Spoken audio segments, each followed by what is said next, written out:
He was We're live.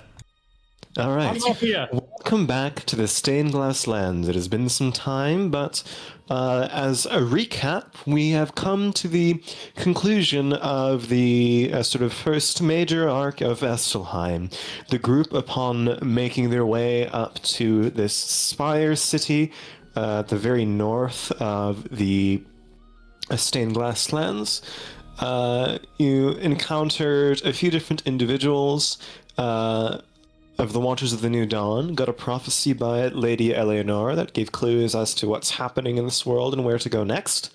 Foiled a joint plot by a few different factions to launch a terroristic attack using barrels of dragon's blood as everyone congregated in the famous Astelheim Arena, where a certain tournament, the Spire Top Saga, took place, a sort of ceremonial meeting of a bunch of the Council of Seven different factions in the Stained Glass Lands, where a lot of things were wagered and bet, and you guys represented a woman known as Rook of the Sky, a sort of figure in the Shimmering Sands, who opposes a Thief of Roses, the presiding head trade lord of Bajagdara. And in doing so, you entered this clockwork-like, very strange, deadly tournament. Fought off Sazala's entourage, where you met another choir folk who dove into the river Styx in a moment of lucidity. You fought off the representatives of Malefica and the Shimmering Sands. You fought with the Prismatic Knight of Amadeus, and in conclusion fought against the Mirror Knight, and eventually, after whittling away at the central barrier, claimed the prize, the central gem, had your limbs and fingers and wings restored, gained 1,000 gold pieces each, if you haven't added that to your character sheet yet, and an item from the magical vault of the Lyceum Draconis chapter here. So, we'll pick it up with Foshka's conversation with Rook that we imagine to have happened at the conclusion of the tournament. But Foshka, amongst the cheers and the, all eyes on you and your group, Rook of the Sky, with a few of her individual guards, on a raised semicircular pavilion, greets you. She gives you a very curt nod. Then I suppose that our arrangements will come to fruition.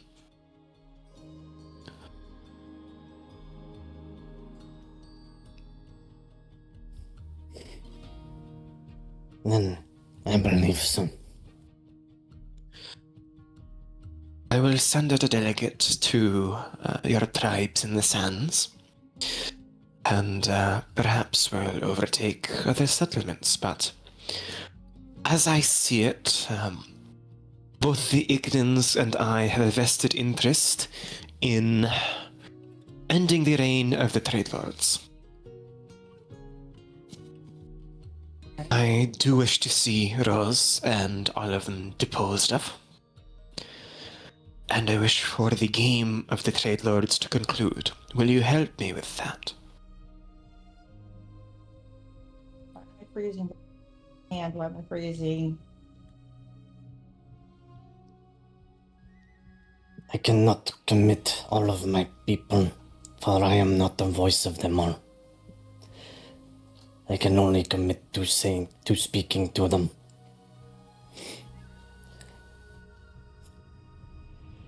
We count on at least your tribe.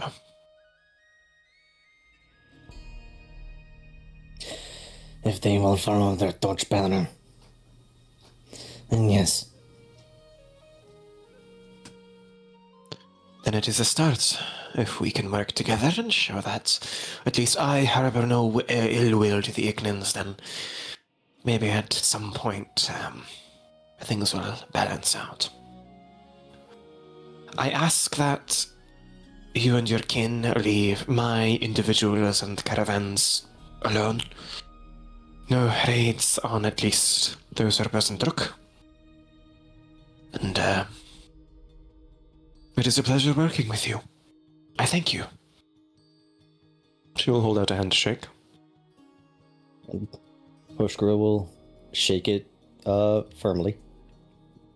And then as he lets go, he'll reach into his pack and he'll pull out a freshly carved slate letter. As I imagine you intend to return to the sands far sooner than I. Perhaps it would be best that your introduction to my people is accompanied with this.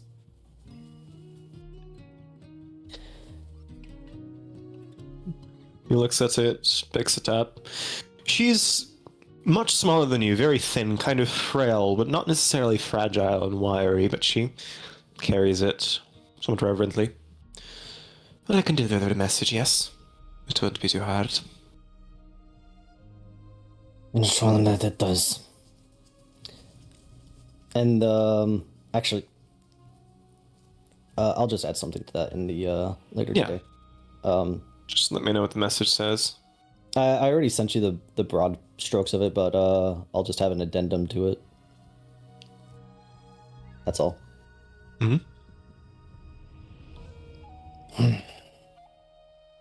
I'd give them that. And tell them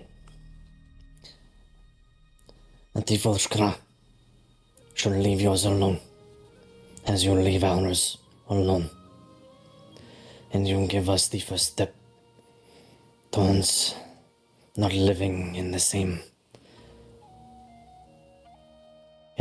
paths that have burned for too long. That is agreeable to me. Because, half a bow. Sorry? I was just gonna And if your word for the city, with that, perhaps the others that live farther in the desert, perhaps some of them will be swayed before my return as well.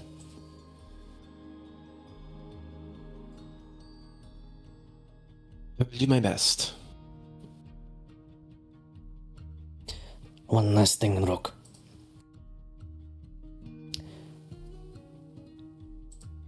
Do you know why I said that city above all others in the sense? I have an idea. And you know it has been many generations since any of my people have stepped foot in there. We have tales of what is kept from us. Tell me, Currently arrived. are those tales true?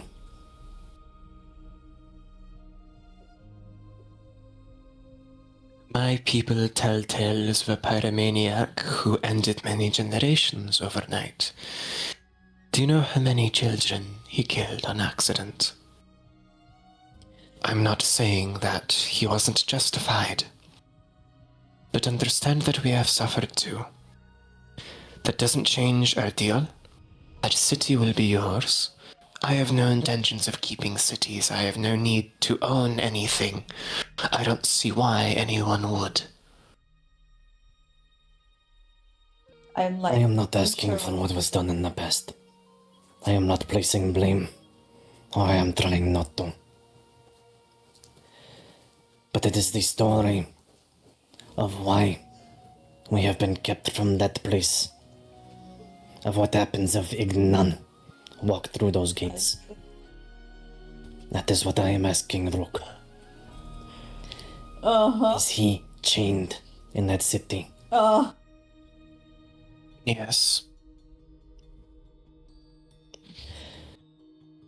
Is there truth to details? Yes.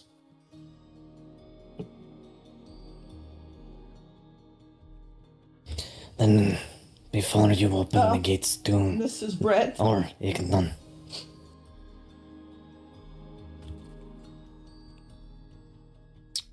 if you have the ability to speak when you arrive to my clan,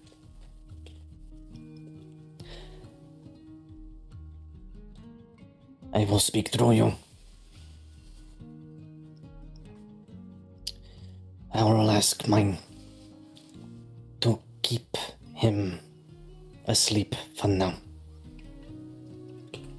She raises a brow at that. Interesting request. But I understand why you are wiser than some of the other people. I believe we can work together then, yes. It will not be easy to tap down this old flame.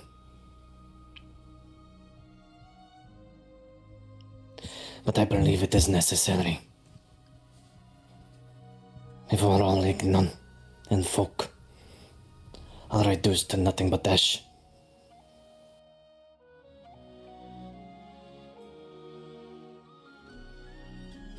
You are my first step, Rook.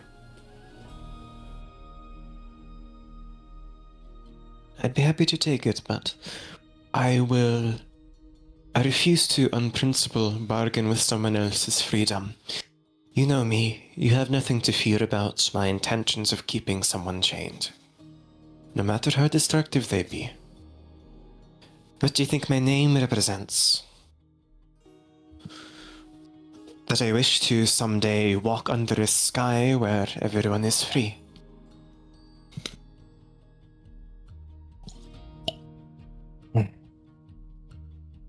Then we do not walk on similar paths, Rook. But if the tales of the one within the city of broken glass is true, then his rage is old. It must be tended before he can be deemed not a danger to his own. In the path I am walking, I will not hesitate to stand before one of the kin if they mean to bring harm to the many. I have already done so in the city. And I will do so again if I must. Because that is Axik, Rook. That is my blood. Very well.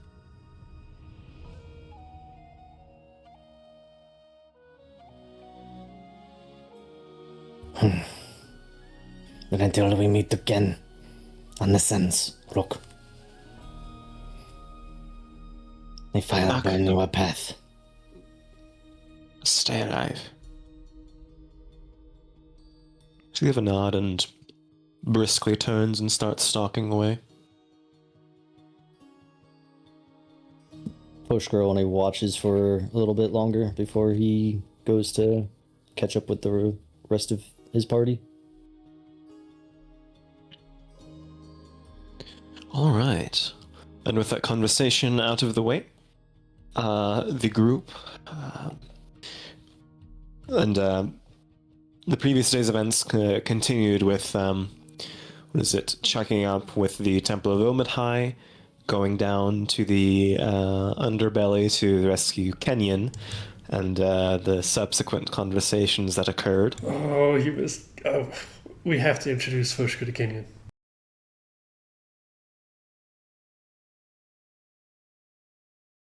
Autumn, and it is quite chilly. There's a sort of a briskness to the air. It's thin, there's wind. But it's evening. You have a night at a very fancy place up on the hill. What is it you'd like to do?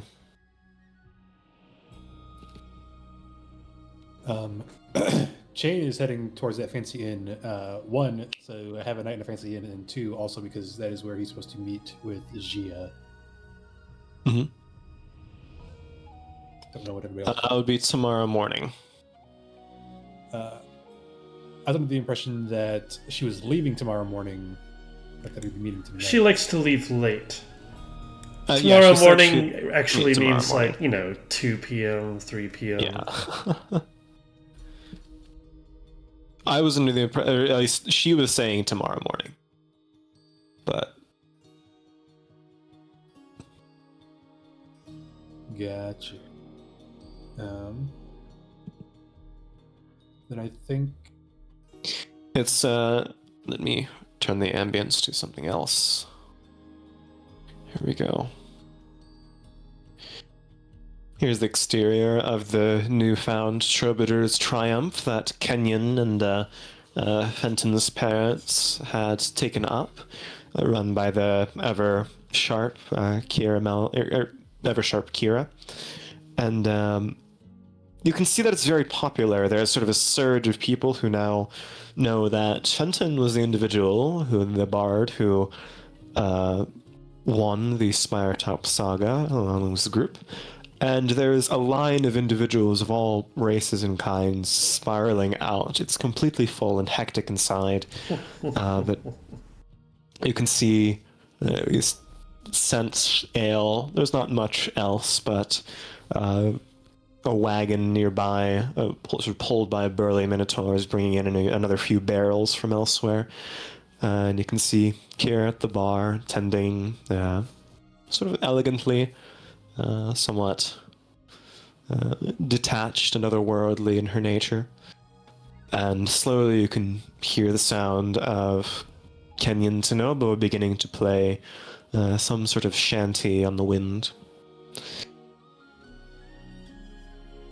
Any plans or any conversations you'd like to have? I'm going to find Finton Tenobo. Oh. Where will you be staying? Assuming they still have a vacant room, I plan to stay here tonight. You choose family over fortune. A lavish hotel room does sound lovely, but yes, it would be nice to assist and catch up before we hit the road again. I don't know when I'll see them next, after all.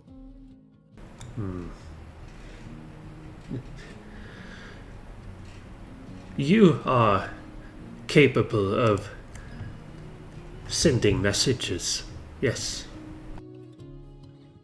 I am, correct. I have a message for you to send.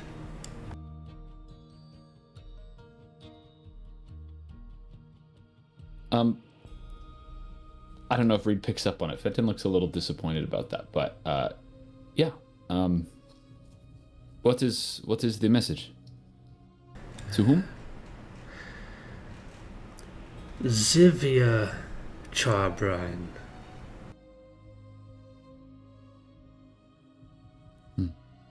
Now, I do need to at least tangentially know the individual. I'm not capable of sending to someone completely unfamiliar to me.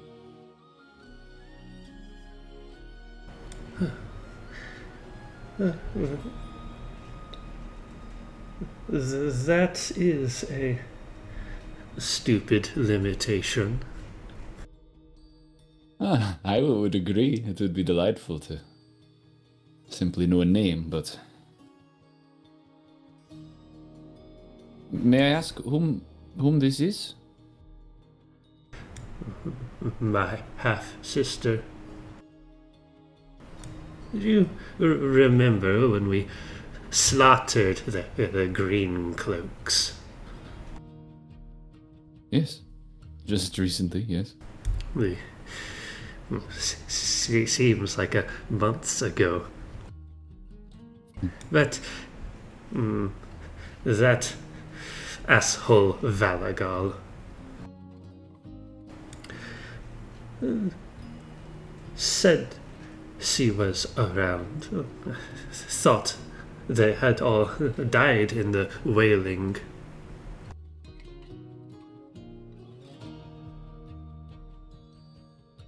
I see. No, I didn't catch that. Perhaps I could send to Valgal and request No. more information, but no, see. No. I assumed that would not be the preference. I can keep my ear to the wind, regardless.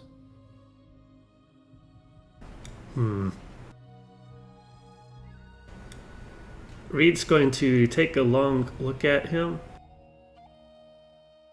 and move past and walk into the kitchen. There is a flurry of activity. You can see Fiachna there giving a wide-eyed surprise and begin to say, oh, there's one of the victors of the Spire Top. Come in to say hi. No. Oh, it's a cook, is it? Then please take some dishes and duties out of my way. The kitchen is yours. I can pretend it's not a kitchen and a proper place of cooking. Oh, that's offensive now. Maybe he's just smile and a wink. Go on. Have fun. Fenton is sad and I don't know why. Make him better. Oh. She kind of turns her way and stalks out and immediately throws her arms around you, Fenton. I'm so glad you're okay. I was watching. I was very worried, but well, I mean, business is good. How are you? Are you doing okay? Do you want to sit down, have a drink? Sure, yes. I would be... And you and your friends? She kind of looks around. Drinks are on us, of course.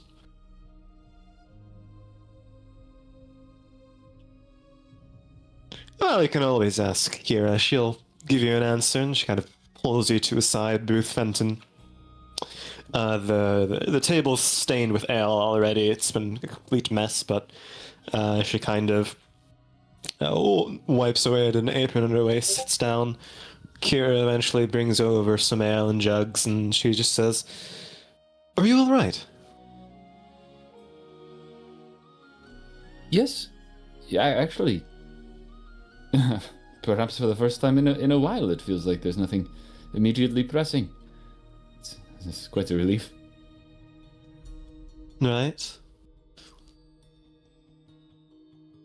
You do look like there's something on your mind, but I won't press.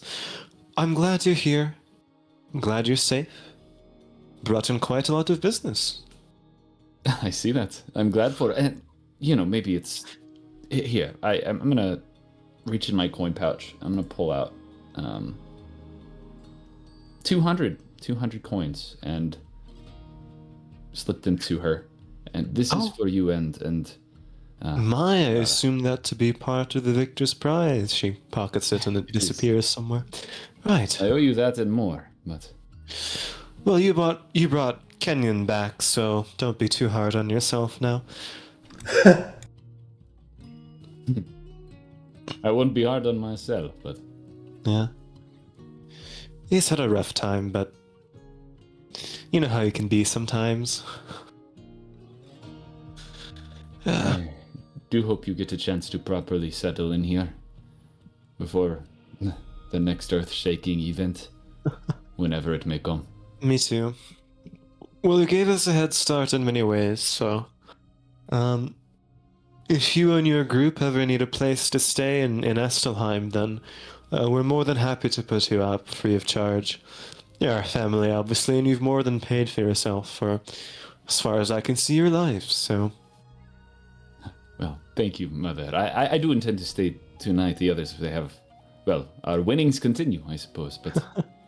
if you'll have me, I would love to perform for old time's sake. Yeah, she kind of gives a glance over to where Kenyon is performing. He's strumming his lute, telling some shanty about a man named Princess Andy in the corner, and just shrugs and says, "Well, feel free to join in, It's been a while since you two have caught up, I suppose, but come on, Perhaps show the world what you've learned. It's preferred way to do so. Yes. Yeah, I will. I'll join Kenyon, and I'm familiar with most of what he plays, so I will join in. Right. Go ahead and give me a performance check. But that's scary. I'm so sorry. Oh! Jesus Christ. Okay. Kenyon gets let me even roll- let me roll angrier. for Kenyon. Kenyon's about to beat you over the head. I'll roll this publicly. Okay. Okay. Yeah. You join in. You know what song that Kenyon's playing, but the combination of instruments and voices, despite your earlier conversation with Kenyon that might have shaken you, you're very confident that the music you play is good. And the two of you play for some time. You can see the two Minotaur and the sort of the Orm Throne Guard posted at different corners of the bar, just waiting and watching the old grizzled Orm Throne Wolf just drinking away by his own, not really caring much. It's completely packed. There are people who are coming up to you, asking, watching you play, thinking it's an honor that they can hear the song of the cycle's end, if it were. What are the rest of you doing in the meantime? Might I ask, Fel, tonight, Yes. how much of that 200 may I recover? Let's see. Go ahead and roll a 1d4 and a 1d10. Okay.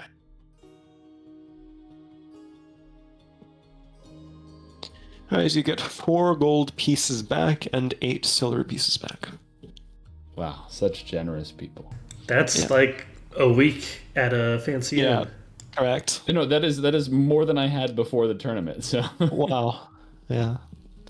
Need to get better at economy in this game. Okay. Anyways, I So, mean, what are the the- poor yes. stay poor. I swear. what are, the swig, the Pellegrino bottle. Okay. What are the rest of you doing? You don't have to do anything. I'm completely blanking on the name of the tavern that G is at, but you also got access to. It's in my document somewhere. I'll find it. But you do have access to a luxury inn that you can go to up on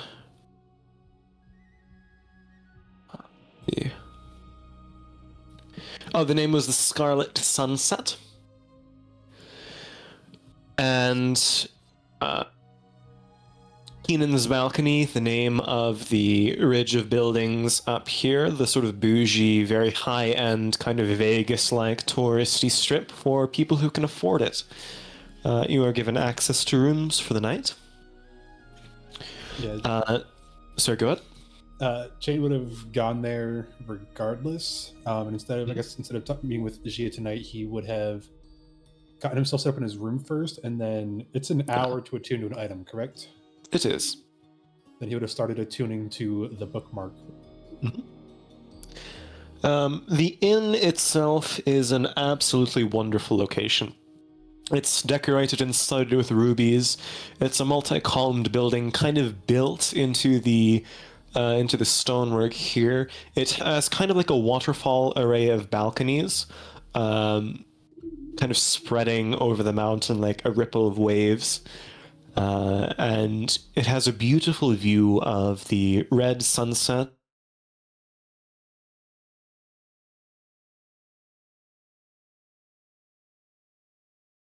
Goes by the name of Ruby, is a red-scaled dragonborn, a very elegant, kind of older, but very excited.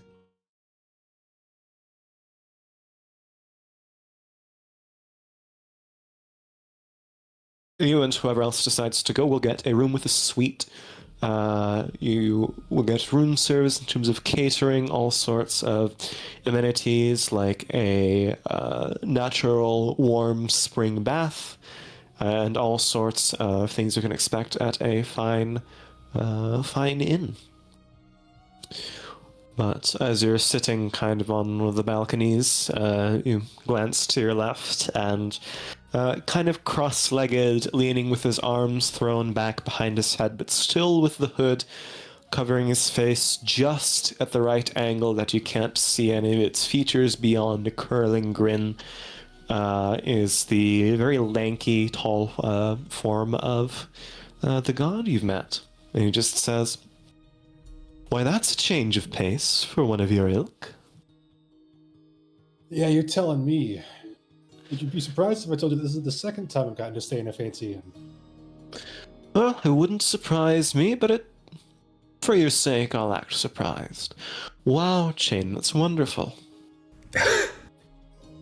Well, no need to be patronizing. I'm a deity. Patronizing people is what I do.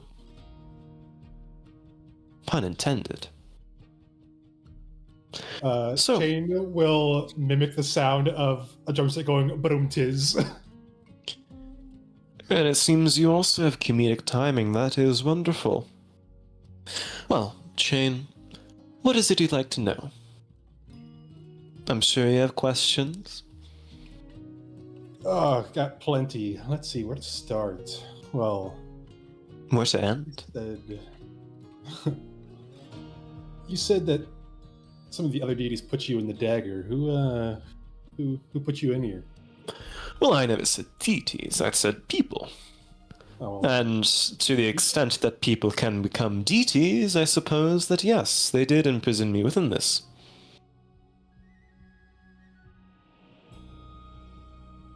and who were they?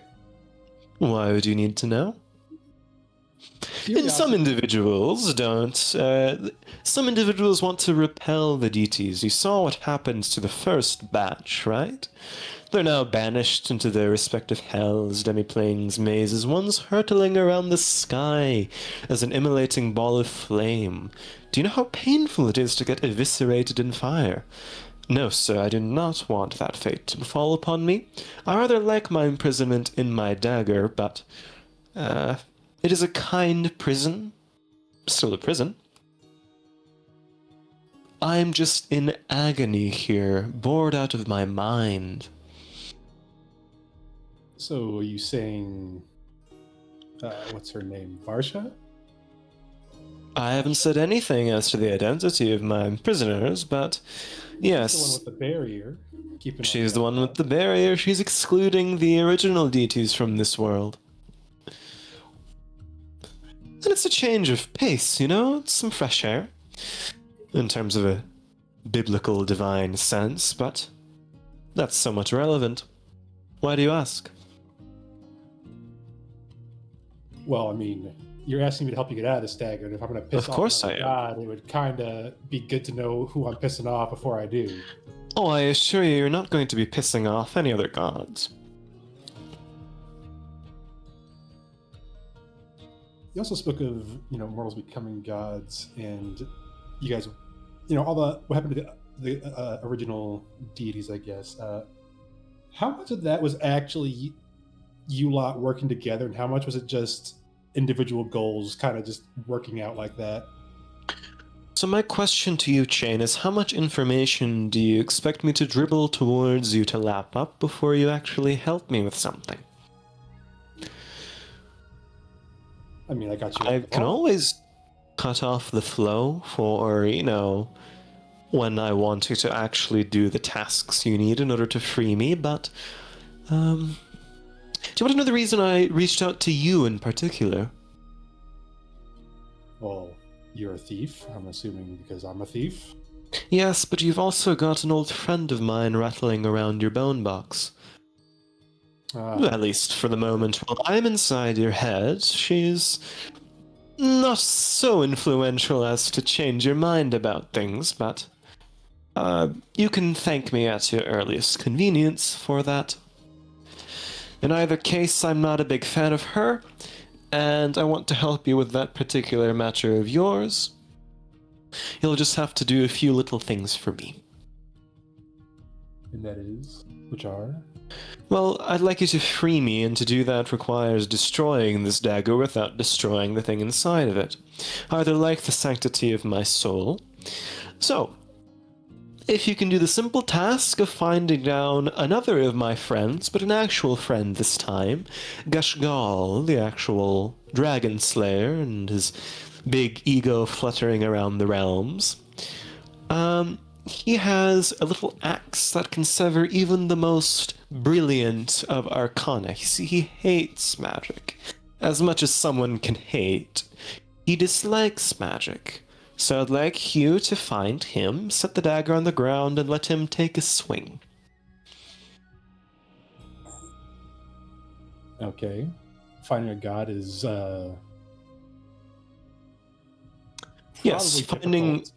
a god is difficult, but finding a dragon is easier. Isn't it? And just as if we're- Kavara orbits this world, who do you think is going to be traipsing around the path of these dragons? Well, I would assume Gashgal based off of this. Good.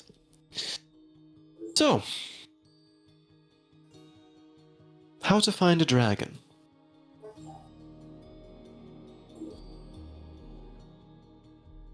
Well, first you can do your research on which ones are still alive. There aren't that many. Gashgal's been busy. There is a black dragonborn I'm sure you're very well aware of, who has certain, how do I say, connections in this world. Those About him. runes tattooed so brilliantly on your feathers, do you think that an ordinary mortal could have done that?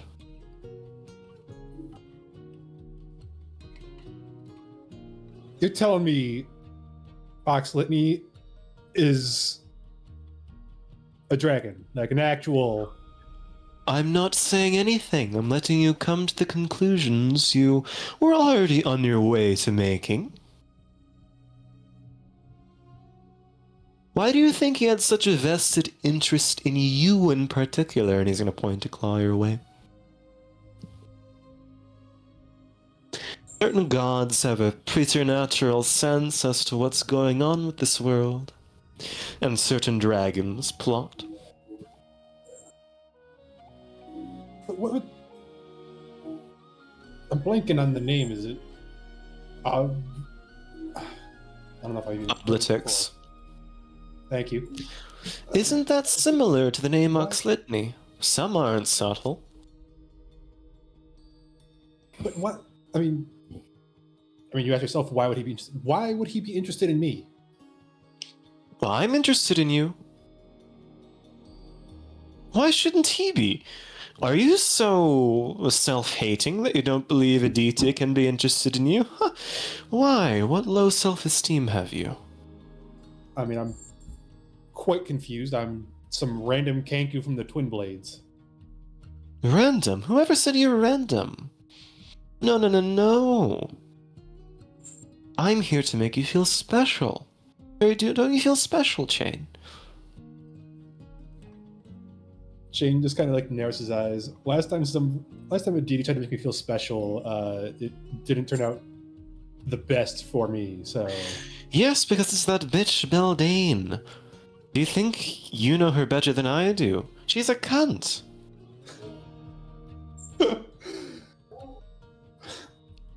oh my god. I've met her. I've traveled with her for years. Oh god, I'm sorry. Yeah, thank you for the condolences. It truly hurts my heart. But, in case she's listening, I still think she's a bitch. But, with regards to where you are concerned, of course I'm interested in you. She's interested in you because she wants to use you. And she pretends that she's actually on your side. I do want to use you, yes, but my motivations are very clear and able to be understood. I want to be free of this little dagger. Of course I'm using you. But I have things that you want. I have information. I've just given you a little pearl of what I know. Help me and, well, I'll help you back. It's an arrangement. It's a handshake. It's a deal. Not a bargain or anything, but a deal nonetheless. Between two respectable thieves. How does it sound? I want to insight check this guy.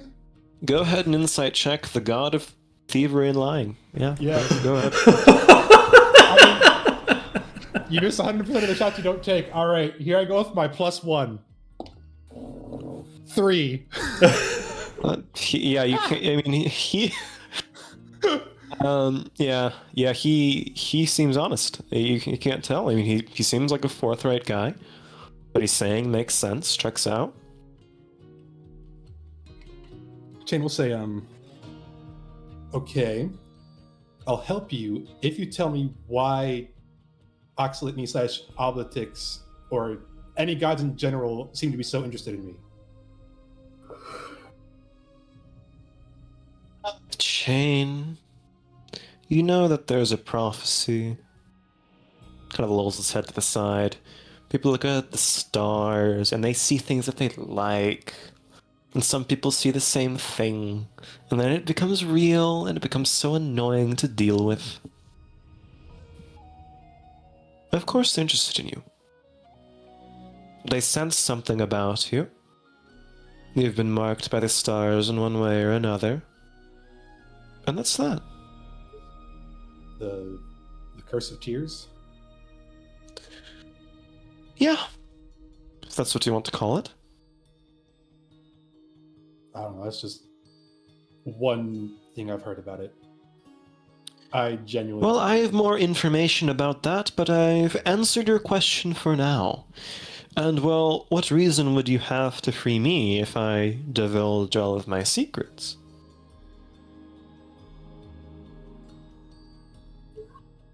So, we've had our conversation, we've caught up. You should enjoy the evening. Can't a few pleasant ones you've had in your life. Take a bath in rose-scented waters. Get a massage by people trained in the sands. Have fun, enjoy life. Well, that was certainly on the agenda while I'm here. And if you could take me at one point to a nice blacksmith and get the dagger all nice and sharp and polished and the leathers oiled up, that'd be much appreciated. I can't describe why, but for some reason it makes me feel better about myself. Anyways, you have a good night. I'll be watching. Disturbing. Take care. Have a good one. You look back and he's gone. His head just flops back against the chair, just... Ugh.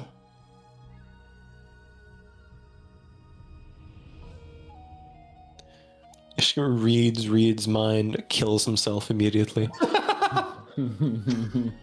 Okay. So Chain, you're alone in your suite, or as alone as you can be. What are the rest of you doing? Fenton's playing in his, playing with Kenyon in the Troubadour.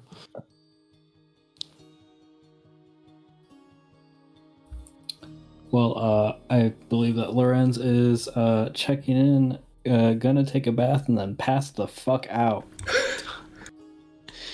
The first time in a long time, you have a warm bath and a clean bed. And no one else that you think can disturb it. Ominous.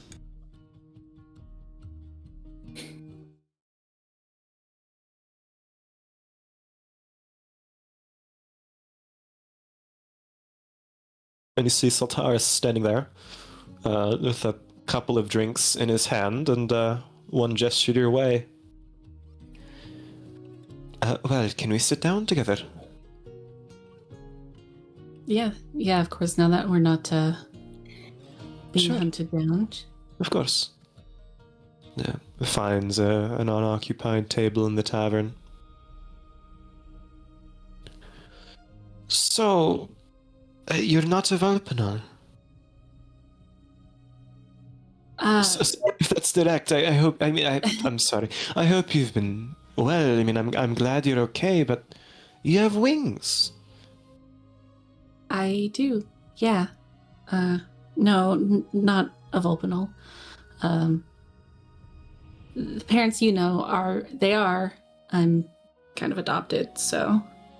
Well, chose a good home to be adopted into, I suppose. But for all this time, you looked different. With some magic to hide you? Yeah, I don't really have many people left in my race, my actual race, so my parents thought it best that I don't share it with anybody, but that kind of flew out the window. Is there a reason why there are so few of your kind left?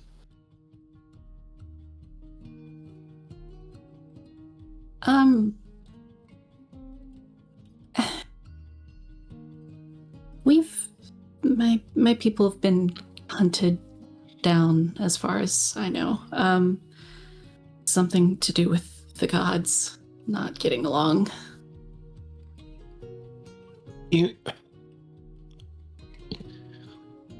Well, gods never get along, but I don't know. I wish I could protect you in some way. I mean, this is. You need to tell people the secret's out. Go to the keepers. Go to the Lyceum. Make your race known.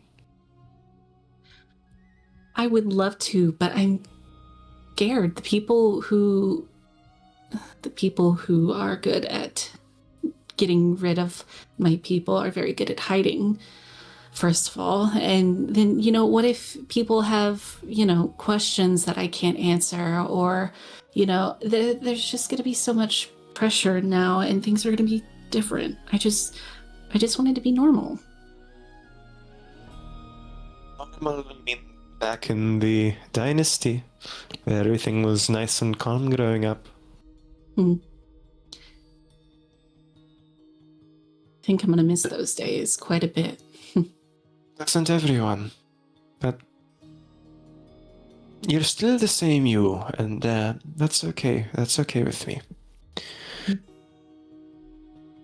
Thank you. But, I mean, now that there's probably going to be a war on two fronts, I at least don't know where I will end up. Now that I can't join the dynasty's ranks anymore, but still want to help them. Well, I'll figure out what I'm doing with myself, I suppose. Meditate and look at the stars. And, you and your group have your own plans, I suppose? Yeah, it's been a stressful tournament, so I need to check back in and see where we go from here. But what if you came with us for a little while? I'd love to. Until I figure out where I'm going next. Yeah. See another premonition up there, I'd be happy to join you and keep you safe. I would like that. I don't know if I got on the best foot with Chain and Fenton, both of the birds in your group. We kind of had a bit of an awkward time, but I also had a very awkward time the first time that I met them. They argue so much, it's impressive. Yeah, they do. They mean And that's well. Noel. He's weird. He's weird. Yeah, I don't think that's gonna change. Are all Noels? I've never met any. He's Beyond him, the first obviously. one yeah, he's the first one I met. He's definitely special. It's no wonder they're not there in the dynasty, but right. Well, interesting people, two interesting times, and I'm glad you're alive, safe, and To wherever the stars take us. To wherever they go, we'll follow. And he's just going to drink, chat. That's pretty much it. And she will eventually head off to bed. All right.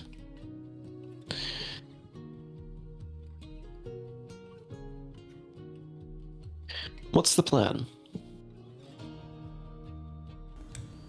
Settling down for the evening in their respective locations? Eventually, the zoomies are going to wear off, and I am going to exit the kitchen. Don't worry about the kitchen. I'm sure the recovery costs will be paid for by the business. The recovery costs. I'm going to march straight up to Fenton.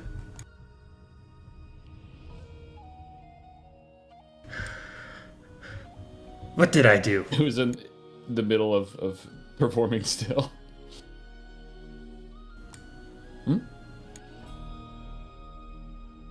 What did I do?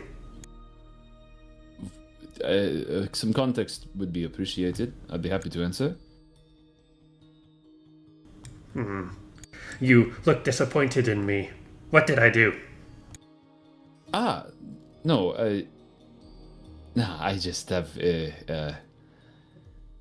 I intend to use this ending. I only have a certain amount of spells, you see. But I'd be happy to help. Priorities. You did nothing wrong, Reed. I am going up for the night. Are you staying here, or are you heading up to the other inn? Higher. All right. Behave. Try to. Always the others around me that attack. Look, Reed, if you have a chance in the morning before we get up to anything else, and you want to read some more, I would be happy to. I will be back early. All right, sounds good. Reed is going to walk out with his pockets full of snacks and go and visit the Watchers of a New Dawn.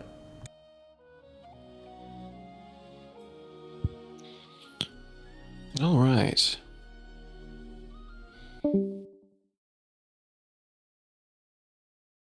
We'd go in to visit his bestie.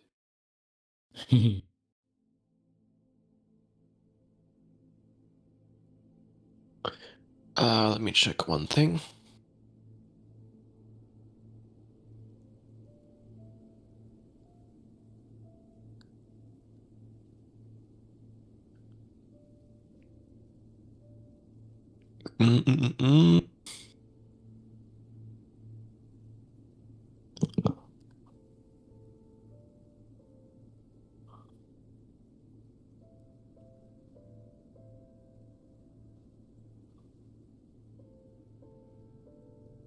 As you make your way up the long route, the cable car. Okay, is the ambience up?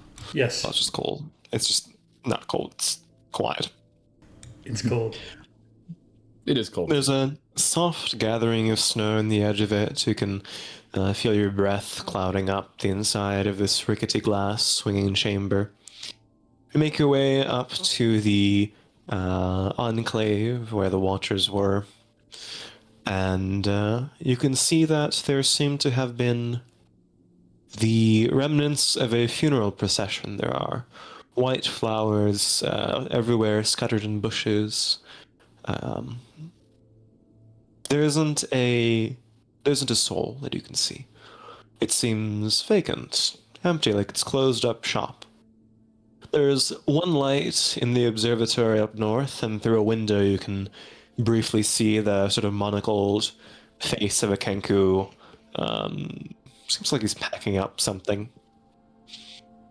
looking through the observatory there, that it seems like there was a funeral. And Can I making... Yep. follow the trail of this procession? Yeah. Make your way over the wet cobblestone. You can see the wilted leaves on the ground. It's getting dark at this point. Everything is covered in sort of a blanket of red and yellow. Do you make your way over to a sort of central pavilion where the station leads to? Seems to be the central location. And as you make your way there, the door to the observatory pops open. You can see sort of the massive pack on his back, the hunched figure of Echo, one of his eyes overblown through the monocle. All right, it's you. So, the Watchers, no more. Well, I wouldn't say no more, but it's not like we have any leadership anymore. That's all we've got left. We're thinking of setting up shop somewhere else. We don't need the observatory anymore. We've done our job. And what will you do now? What job? He kind of gives a look to the right where, yeah, probably like 60, 70 yards down, it turns the corner into what appears to be a little graveyard area. Not sure.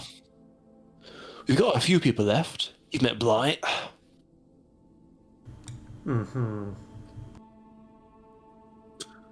Figure it out. We served Eleanor. She's gone.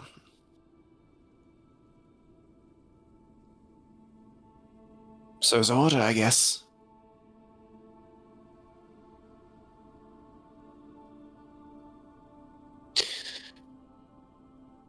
If you need to speak to me, or if your Kenku friend needs to come by, then I'm setting up shop. Penumbra, small little shack. That'll be our new HQ, I guess.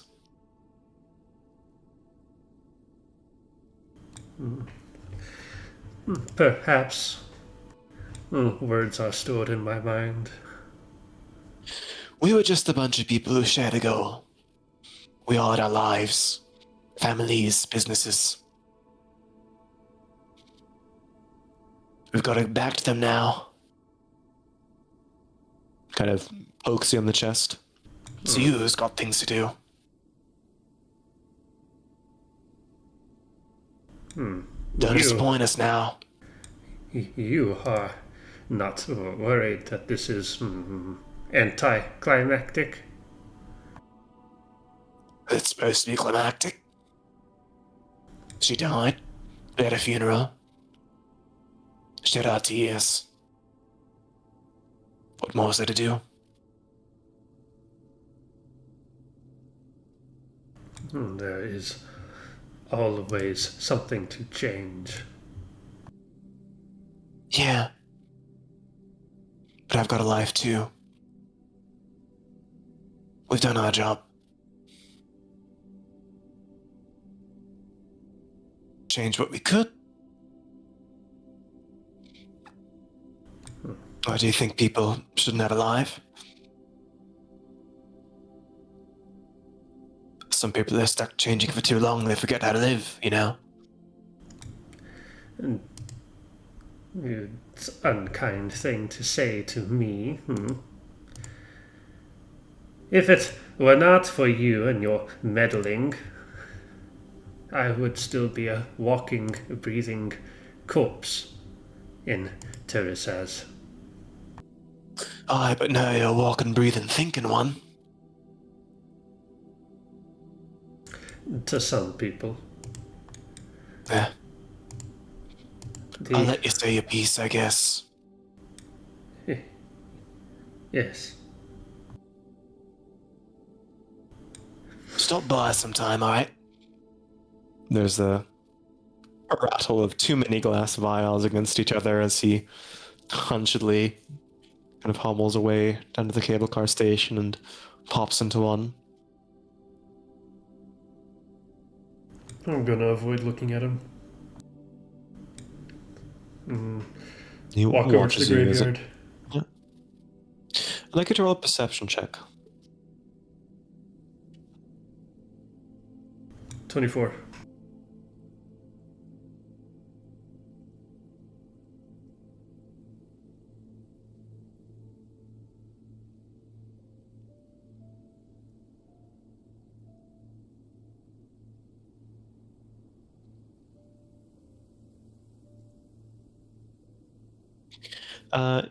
As you're making your way down this trail covered in white leaves, there's no other vegetation this high. There's still snow and ice everywhere. You hear a faint, methodic just tink, tink, tink. Something striking itself.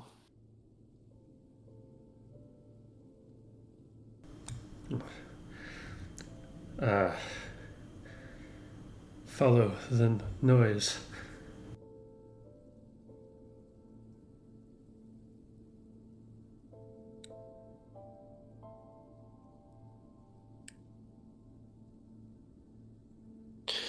Let me see.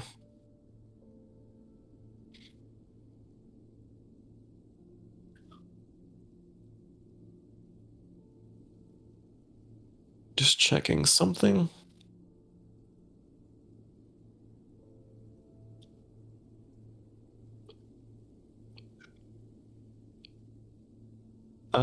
You make your way around the corner into a small kind of ledge built into this mountain where there's some natural grass that has very tentatively been grown. There are about maybe a dozen gravestones scattered about. Individuals of the order probably that perished or decided to rest up here. But the sound that you hear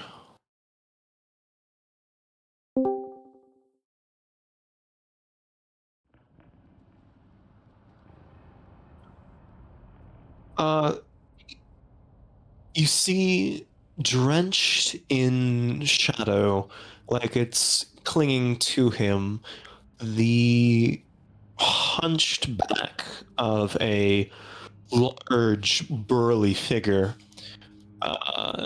One massive arm swinging what appears to be a pickaxe up and down, piercing through a layer of ice to a tombstone covered in flowers. As he raises his hand, the light catches on the wrist of a blue scaled figure. You can see a long tail sort of curled around one leg for stability. As sort of covered just in a dark black shawl, this figure is once, twice breaking the ice on this coffin.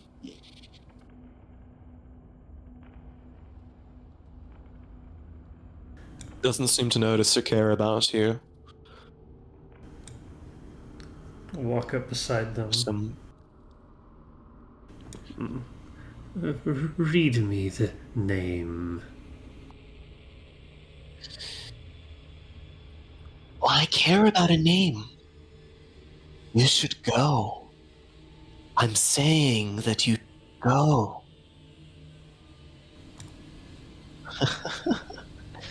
It's not your place to be.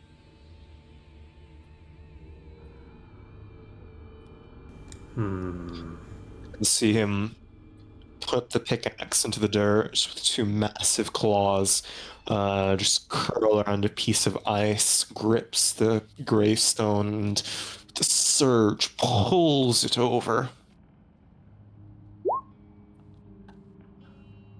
Do you want to get in there?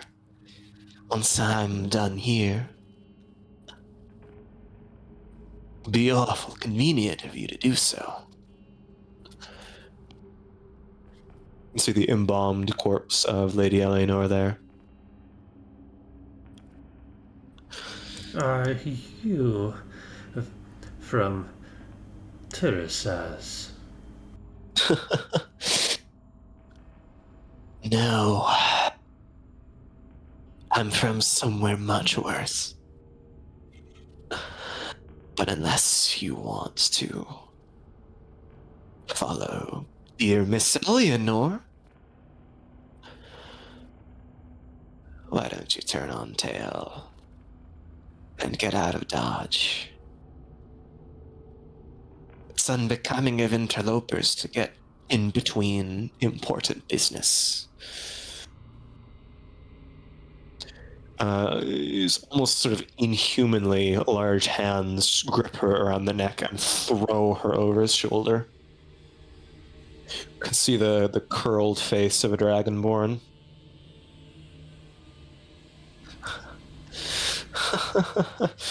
The dead don't always rest, you know? They have their thoughts, they have their dreams. They need people to talk to. Do you get me? Do you understand? A tree. Ah. Swinging around the hanging tree like a little carousel. Another. Swaying in the wind. What do you think? It was which one, I'll give you that. No, but I have things that I'm looking for.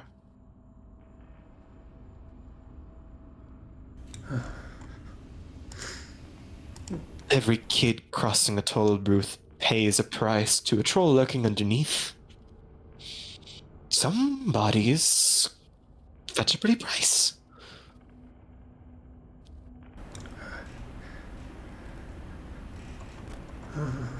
You read, yes?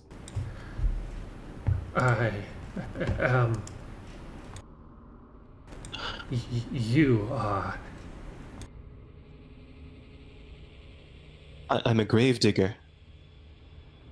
That's all. That's all I am. And I've got a noose for you at some point. But you see, I've not been told to take you. You're not dead yet. I can't come after you. That's not how any of this works. But I have what I need. So, unless you want to jump in here and wait until you pass away, so I can come snatch you up, well, then I suppose we're at an impasse. And I don't like not knowing what to do. So you understand my predicament, right? Kind of readjusts the corpse on his shoulder.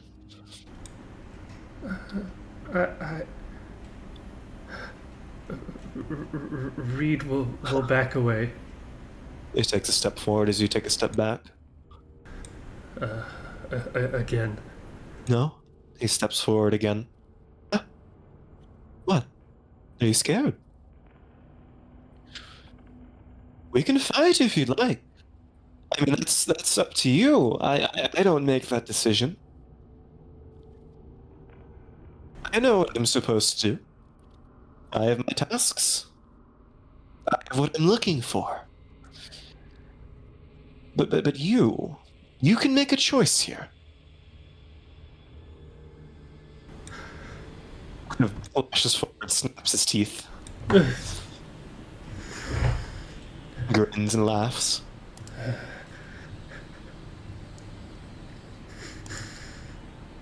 I cast invisibility. Sorry? I cast invisibility. Kind of lashes at the air once where with his pickaxe, he digs it into the ground. You can hear the sound of it piercing ice. I'm getting indoors as soon as possible. And you can see this hunched figure, this tall, massive blue dragonborn just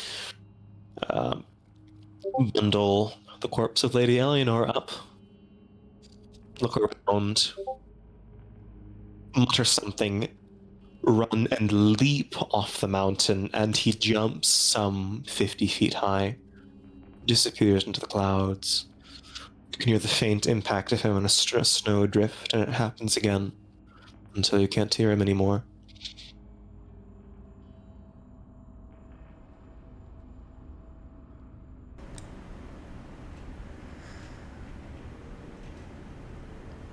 I'm gonna walk back out to where the body used to be. You can see that in the time in which you went inside, he seems to have cast a... you believe it to be an illusion, but it's completely identical to where it once was. The dirt is no longer scuffed, the coffin is shut, ice is there as if it's always been there.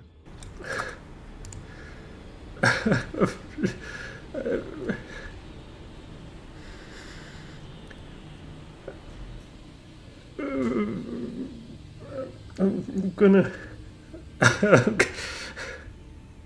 get kneel to the snow and start banging my head against the ice. I can't cry anymore. There's no ice, just a hard stone brick, an illusion that covers the ice.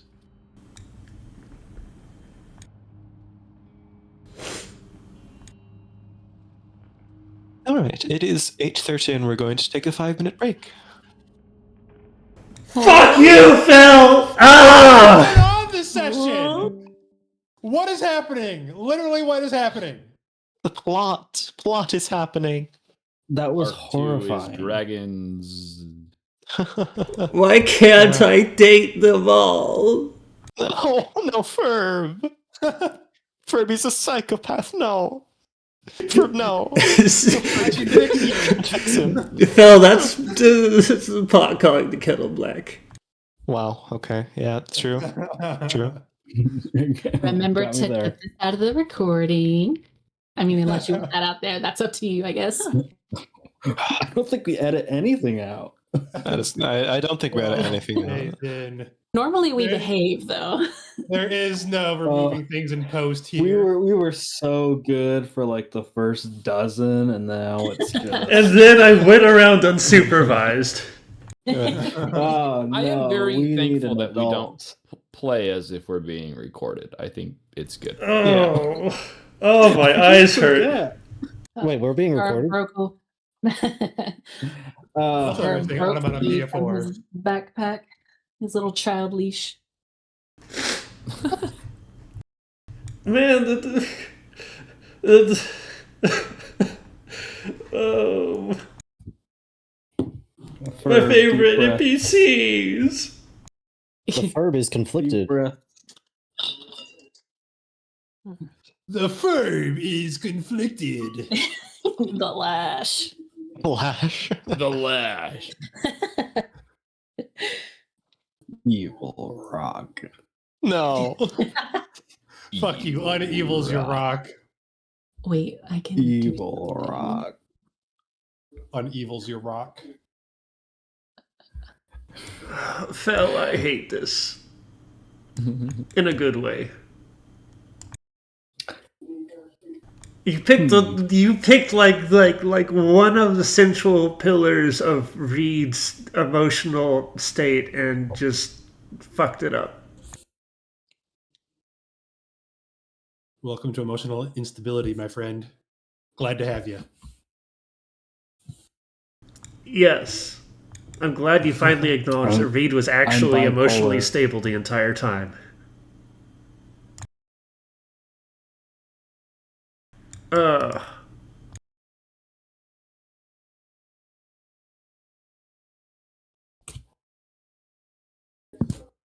How do we know that the poll is by?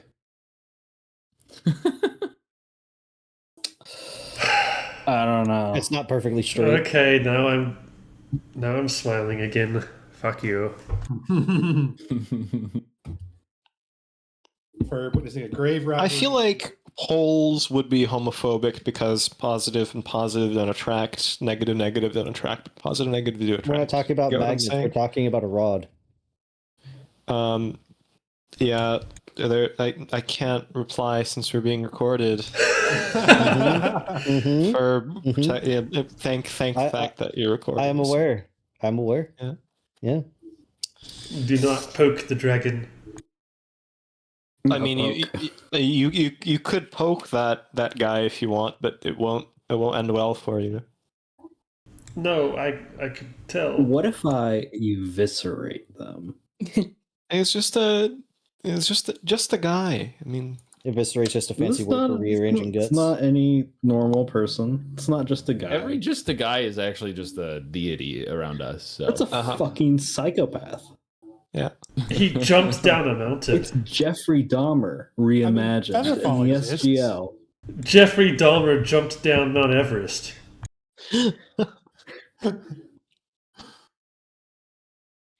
This bitch is going to get a Netflix documentary like 100 years in the future. It didn't even take that. Chill. It might be that long. I will say that the Shimmering Sands did canonically invent movies because with the spell Skywrite and Major Image, individuals, specifically of the Keepers of Mazarim, coordinate by major imaging illusions for hours on end. Fenton is actually just a cinemaphile. That's the only reason he joined up. Yeah. So movies are a thing, you know? Skywrite and other media. Correct. Yeah. Yeah. Well, I mean, Can't believe Bazigdara is just Hollywood. just That's a Dollywood. Magic Dollywood.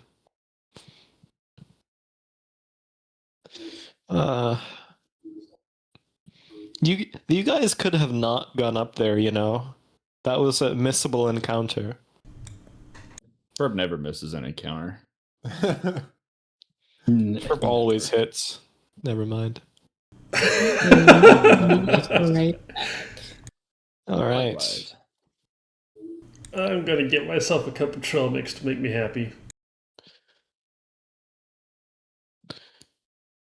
Unmixes your trail. No. How? Now even the fucking trail's straight.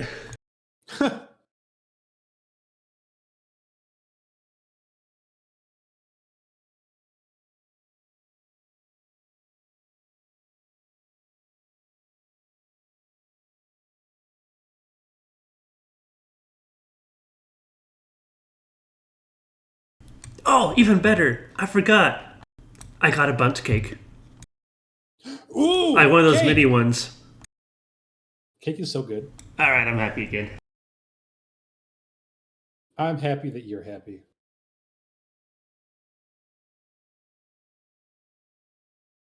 If you're happy and you know it, level up. I'm level 8.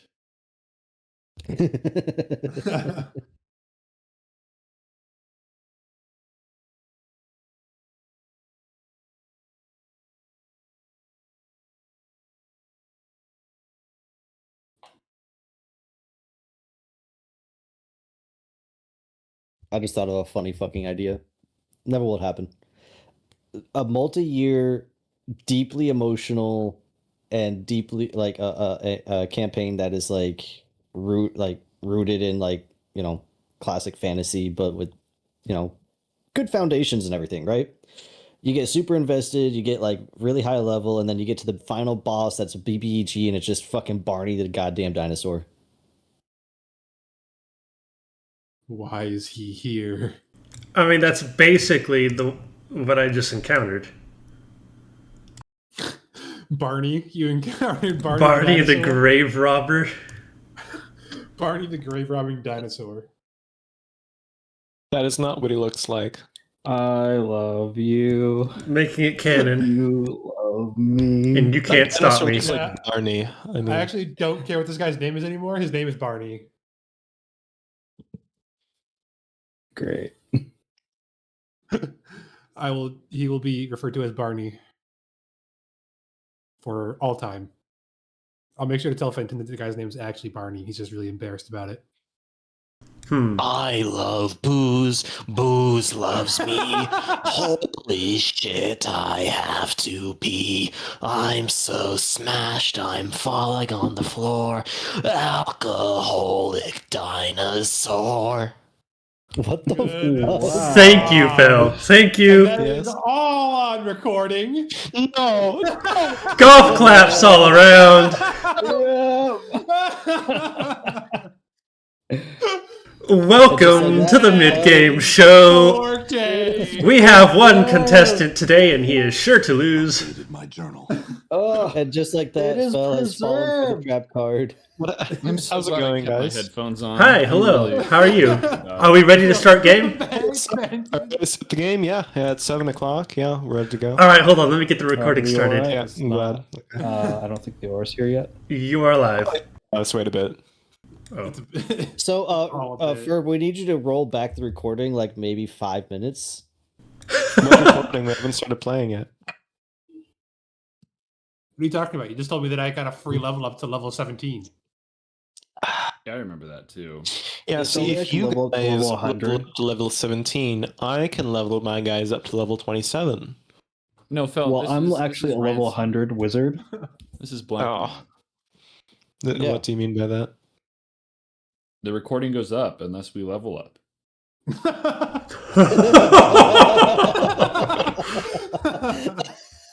That's you've caught me in a predicament.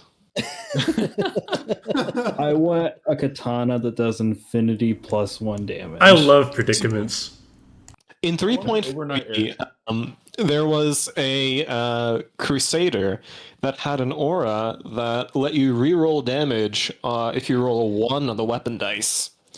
And there was also, I believe it was a class feature of a different class that allows you to roll another damage dice if you roll a maximum damage on that damage dice.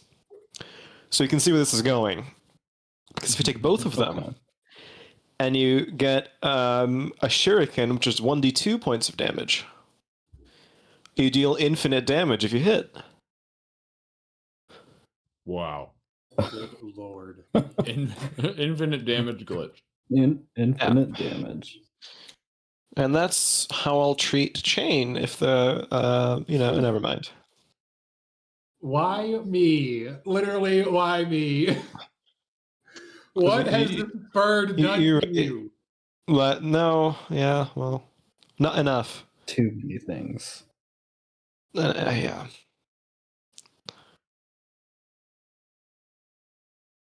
I can't believe you've done this. Cake done. Cake. What flavor? Did you have? Yeah. Was it cake flavor? Confetti. Nice. That's so whimsical. I love it.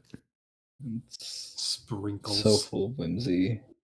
So many sprinkles. Sprinkle. Sprinkle. Hospital. Do we sound intelligent to our viewers? Please answer yes or no. The answer is no. Do we have We're viewers? just a bunch of lobotomized mental patients.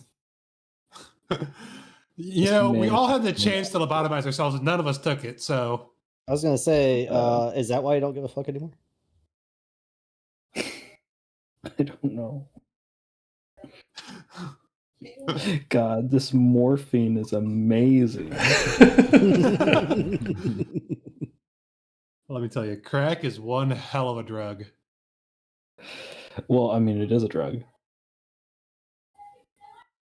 Mm-mm. Is it a food? No. Yeah, It it's could in, be.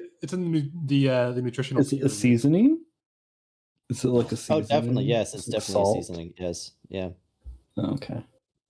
I have No, when I make French crack fries, I is season it in- with crack instead of salt. Yeah, No, definitely tastes crack is better. in the nutritional pyramid. So where is it in the Essentially, nutritional Pyramid is pyramid? cracking. It's an essential food group. Right next to those weed brownies that, like, the innocent person that's never had any before eats 8 of. Look, I they would taste simply good, okay? pass away. Look, you will There will be passing. You will actually have a hallucination. You will trip with enough CBT in your system. Hell, I do that with enough caffeine in my system. Yeah, that'll happen. Don't caffeinate the furb. You don't want to know what happens. I kind of do though. Maximum caffeination. Mathination. Hell yeah. I guess we're gonna find Imagine. out in like a couple weeks now. True. Putting furb on an IV drip of pure caffeine. I see. So Hold on. I spy. I hate to tell you this, but pure caffeine is extremely deadly. Nah.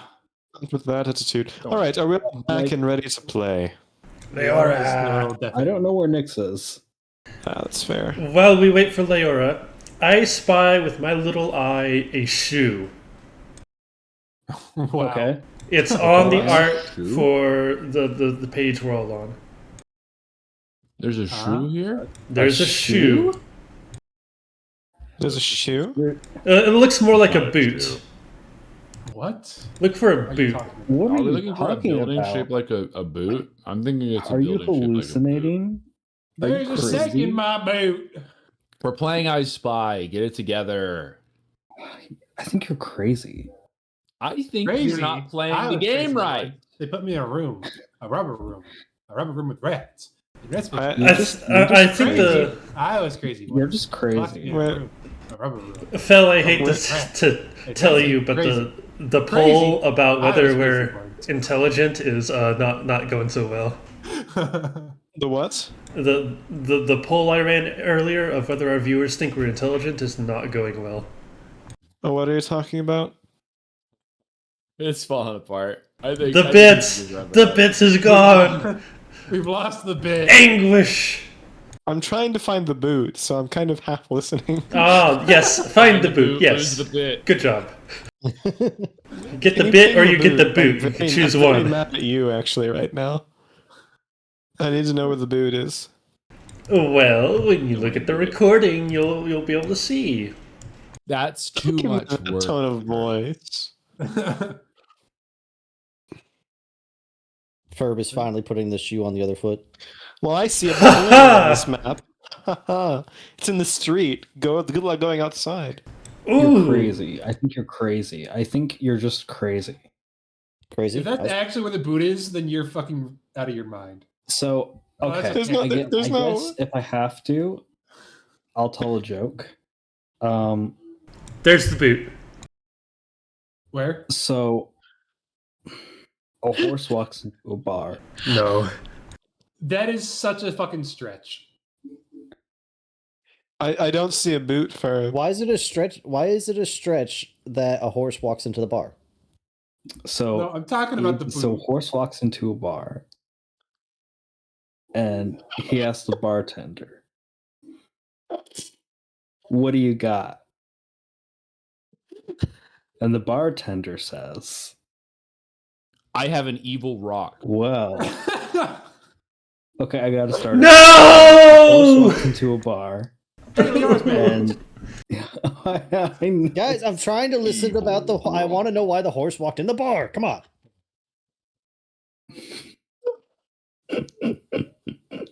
Hi, Nick. Welcome back. Next, please. We can't survive this A very emotional roller engaging coaster without story, you. Okay. Hi, yes, hello. Are we ready to play? Oh my god. Is that actually Yeah. I want to know why the horse is in the bar.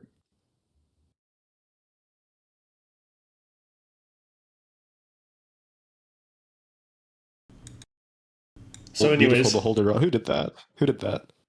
my behold? It's my sight to behold. Is that Medusa? I was gonna say that looks more like Medusa. The beholder I hardly only know. has one eye. Oh yeah, that's true. We'll keep it there for posterity.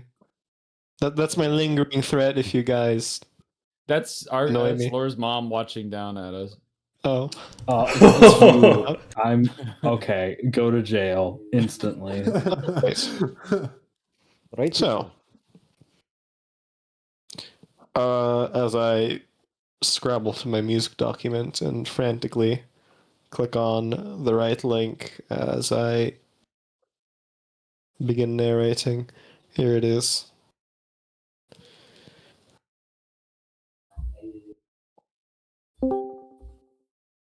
Liberty Mutual. That's polyamorous liberty single. Okay. Exclusive. All right. Are we ready to begin? Should start. Yeah. Yes. Yes. I think Yeah, we should yeah. go. Yeah, we're good. All right. As Ferb is up there in an eldritch horror, what are the rest of you doing? Having a fun time in the evening? You don't have to do anything if you're settling down for the night. Chain put one- would. Oh, go ahead, Foxker. No, I was just saying that I put when Foshker came back to the group. Anyway, go on, Shane. Chain is going to do exactly what he had planned on doing, and also, not what Ishka said. Definitely not because Ishka said it. It's because he was going to do it anyways. He's going to go take a bath, a nice hot bath. And then he'll probably hesitate a bit, but we'll go get a massage.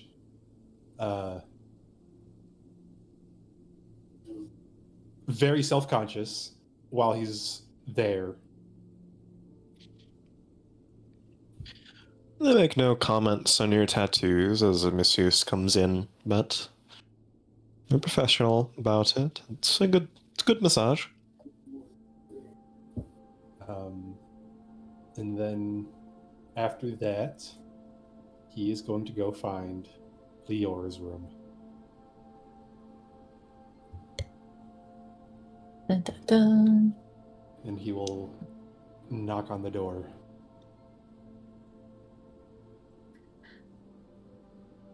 She will get up after a moment and answer and see Shane standing there. Say, "Oh, hey, come in." And she'll open the door and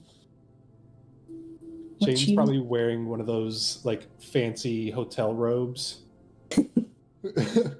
And for once his scars are uncovered because he probably came here after, like, right after the massage. So he'll come inside.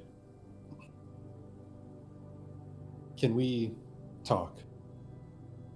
Yeah, of course. What's going on?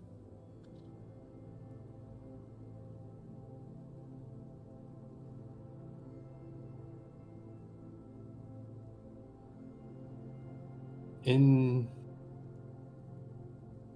that divination trial,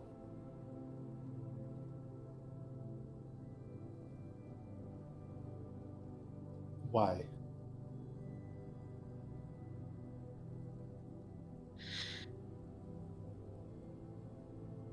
Leora would glance at any of the visible runes for a moment, knowing what you were talking about, and look The ones away. on his neck and the ones on his hands are visible.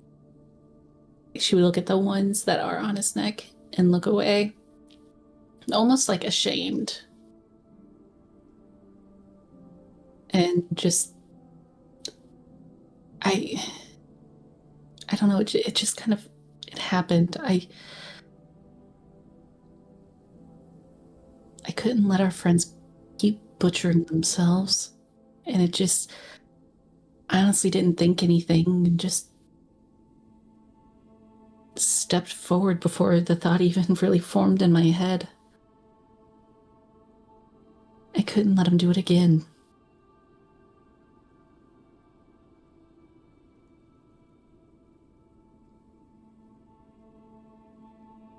I didn't want to.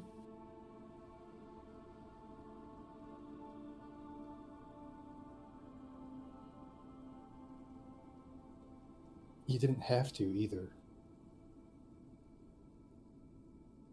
couldn't just sit there and let them keep maiming themselves.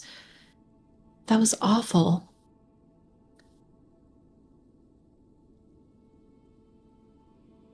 It was, and I don't know why any of them partook. I mean, Reed is batshit crazy as it is.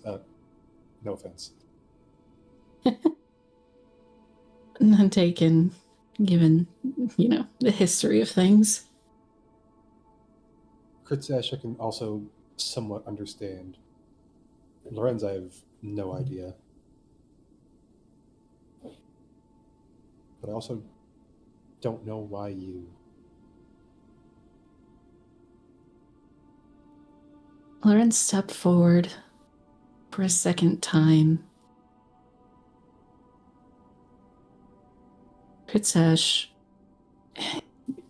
he'd sacrificed some of the parts of him that he uses the most. Honestly, Reed probably knows echolocation at this point. I don't actually know, so I had to do something. I couldn't. There was going to be nothing left by the time they were satisfied. I didn't want to do it. Why specifically hated your it. wings? It There's was so many other options. Yeah, but I thought about my tongue, but I need it for spells. The eyes terrified me. I couldn't imagine not being able to hold things properly. I don't use the wings. I was hidden. I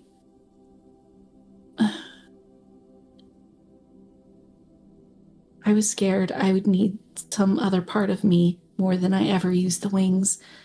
They were, for all intents and purposes, just decoration that put me on some hit list, some cosmic hit list. It's insane. So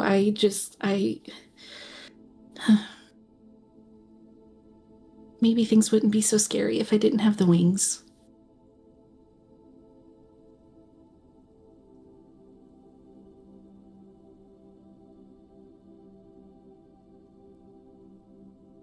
I don't think things would be any less scary without wings. Yeah, that's kind of what I was just telling myself after the fact. Like I said, not many thoughts ran through my head. I have thought about it. If I could have, I would have given them to you, but it's not going to do much good. But I've been thinking since that time in the cave, when I first saw the scars, the runes. I just want to help you. I don't even know if you want help. I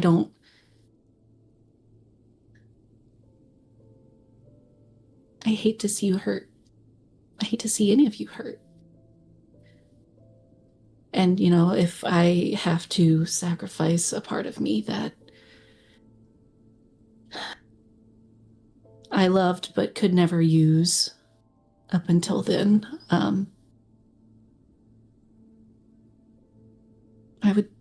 I think I would do it again. Hopefully I don't have to, but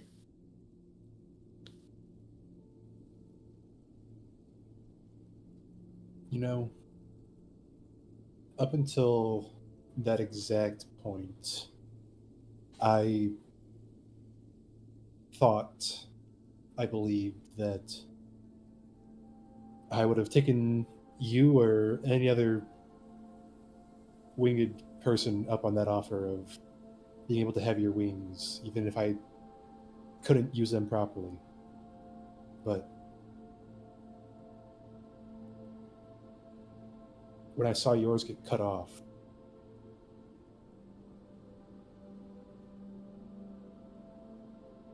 I don't know. I already felt like if anybody in this group could understand, it would be you.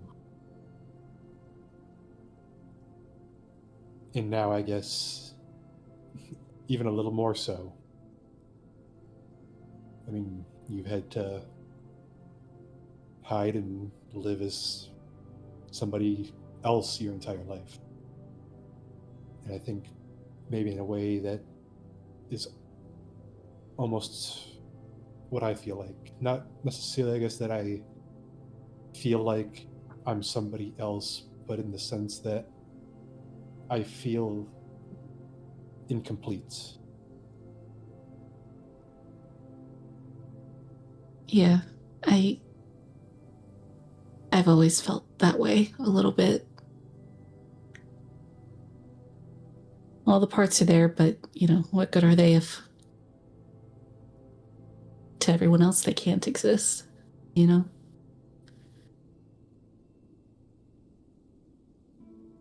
Well, for better or for worse, your secret is out. You don't have to hide anymore.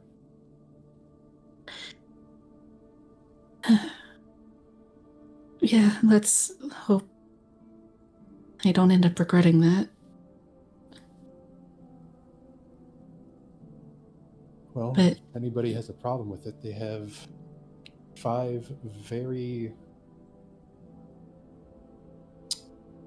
don't know what words I'm trying to say. I don't think anybody in this group is going to let anybody get close to you like that.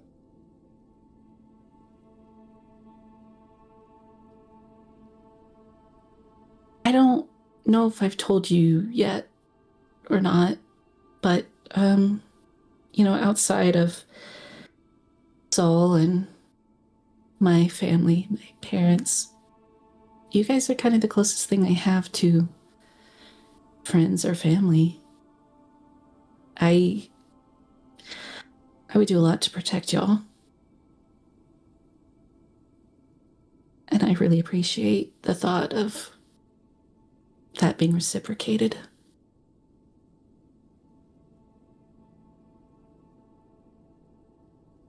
It's really hard for me to trust everything that is going on. I keep getting told over and over again that people I thought I could trust, I can't trust.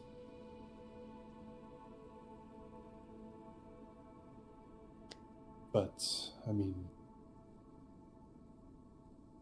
nobody in this group has led me astray so far. And, I mean,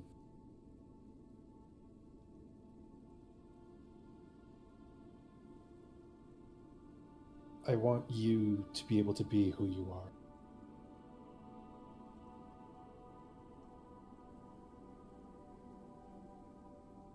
Jealousy and jokes aside, I want you to be able to fly next to Fenton as we're going from place to place. I want you to learn how to properly sing that choir folk song. I want you to learn what that thing does that Sanai left for you in the vault. I know this is not necessarily anything that you owe me. You don't really owe me anything, but could you teach me the song? I know that you heard it, or at least parts of it. I can mimic what I know again, but I mean, I think there's obviously some sort of magic with how Sanai used it, and I know nothing about magic. I mean, unless you...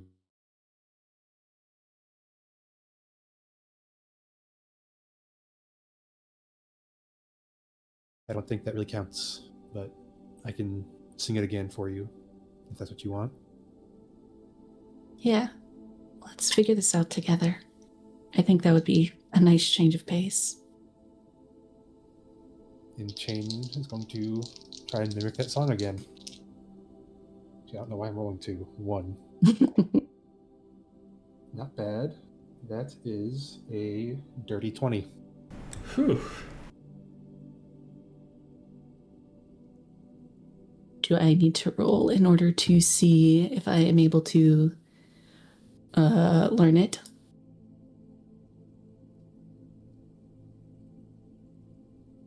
Perhaps. If you're talking, you're muted, Fel. That is correct. I muted. What specifically? So Chain rolled a dirty 20 on performing Sanai's song again. And Leora was asking if there was anything that she needed to roll to try and learn it.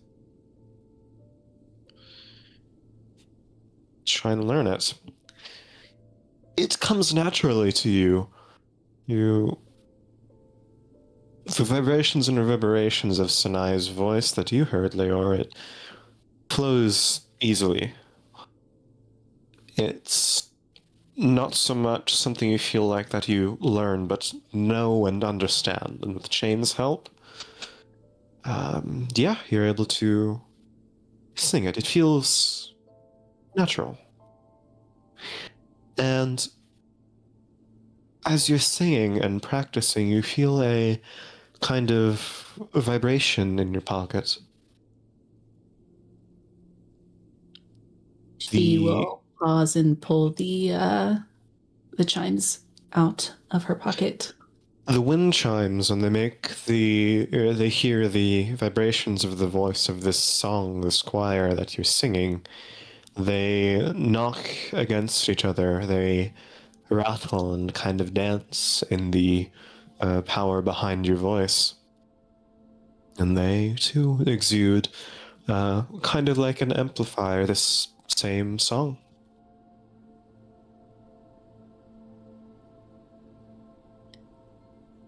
Interesting.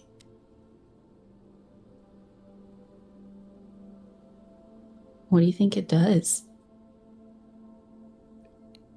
Well, considering it seems to be playing the same song that we were just singing, probably something to do with that. I mean, I'm no magic person. Fenton would probably be able to tell you exactly what it does, but probably has something to do with that song.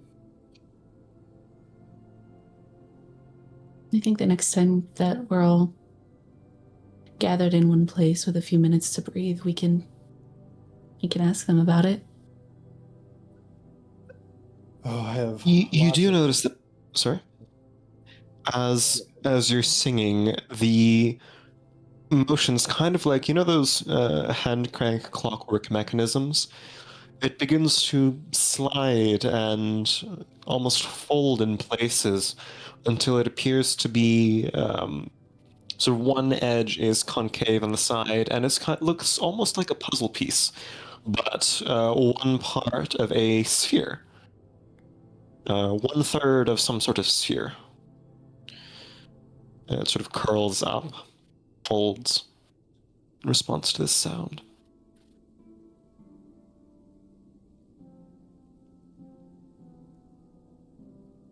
It looks like it might be missing something.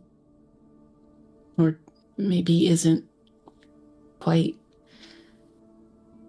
unlocked.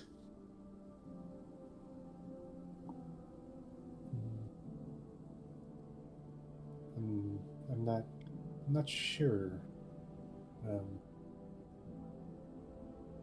Do we know what this thing is? Like, did it have a name in the vault?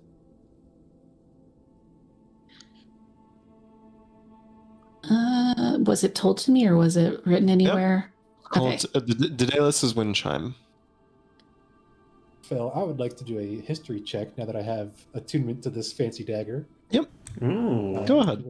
Get it with advantage, even though I still have a +0. Let's see what happens. 12. 12.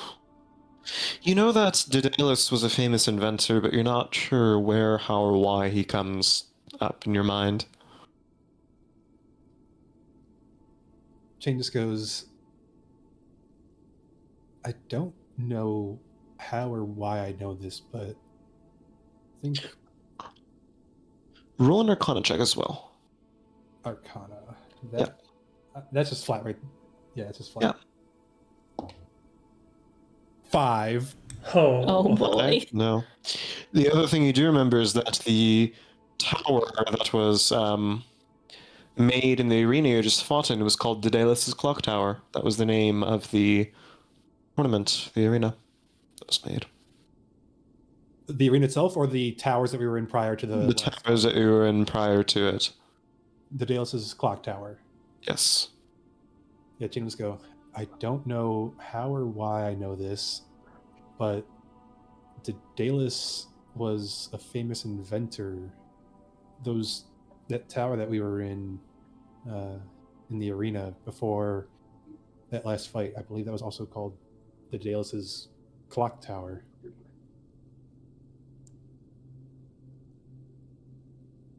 She would perk up and to look at Jane and ask, do you think we can get back in there? I have no idea. I would assume that the arena is probably going to be back to normal operations tomorrow. If not already by the time... it might already be back to normal. I have no idea. We can go and ask. What if singing in there does something else? It might not do anything, but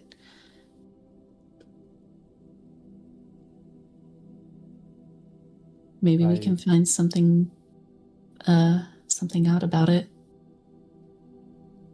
I have no idea. I can try and help look around. I was mostly focused on reading while we were in there, and I did not like what I read.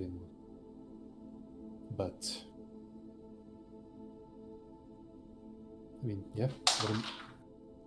wouldn't hurt to go ask. We are the champions of the arena. Surely they can muster this one request. Thank you, Jane.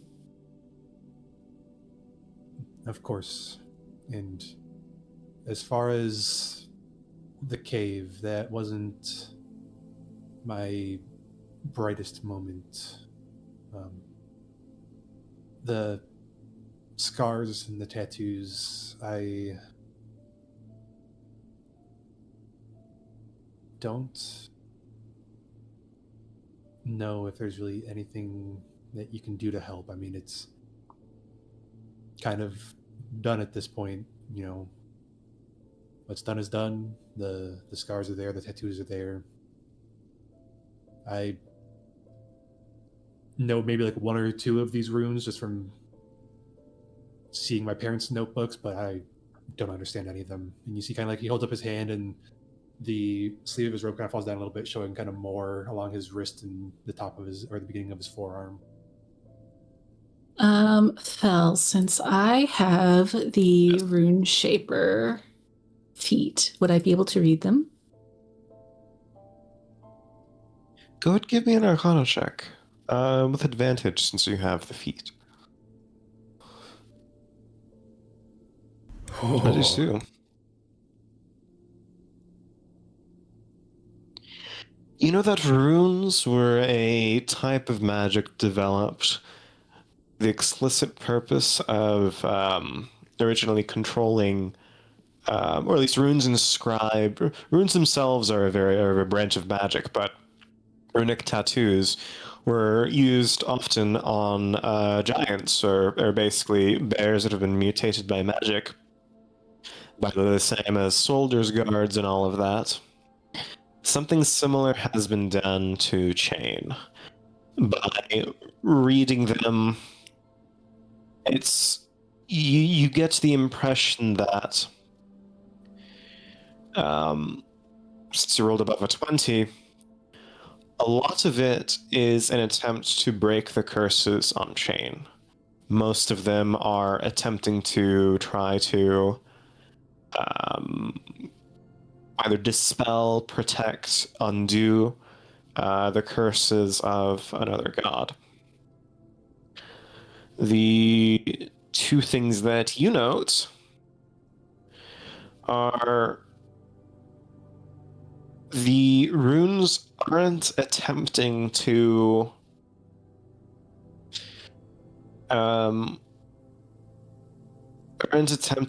dispel the magic of a radiant being as you'd expect the original person who levied the curses on, which would ideally be Clara. No, it's trying to dispel the curses of something else.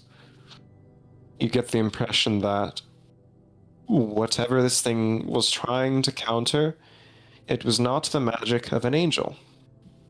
It was not the magic of Clara that leveled the curses, at least on Chain. The other note you get is that the runes have kind of a subtext beneath them, kind of like an agreement lost in the terms and conditions that was allow a black dragonborn, almost any black dragonborn, if they knew about them, to be able to easily take advantage of Chain.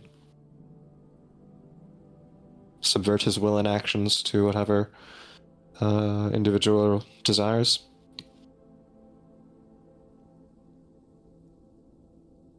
So, okay. Leora would have asked to see the runes to see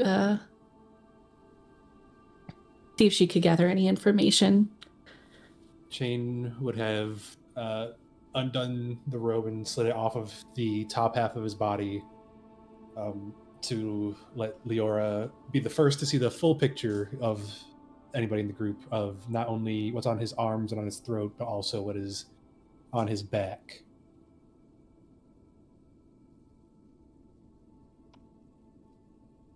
Jane, did you... Why did you get these? What was the purpose? Do you know? Well, I had no say in it. My parents were part of a group in the Twin Blades called the Scholars of Maledict. It's a group of Kenku that are really kind of the last true worshippers of Craven and are working to try and break the curses that are levied on Kenku.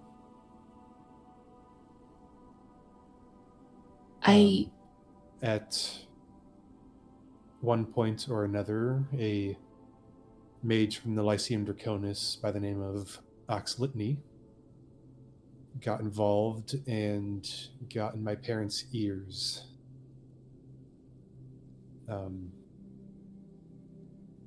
My parents were never meant to have a child. They had tried for years, and they had never been able to have one. They were told by healers and clerics that they would never have one of their own. But then one day I came along, and they took that as a sign, as a gift, as whatever from Craven. And this Black Dragonborn, Oxlitny, played to that. I was born on the... hold on, let me pull up the actual document. I need to make sure I get this right.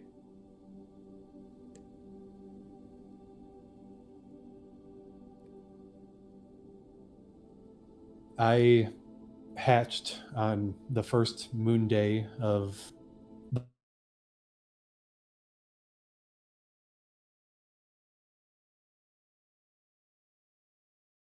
and so that only elevated my parents' thoughts, and Oxlitny was able to play with that.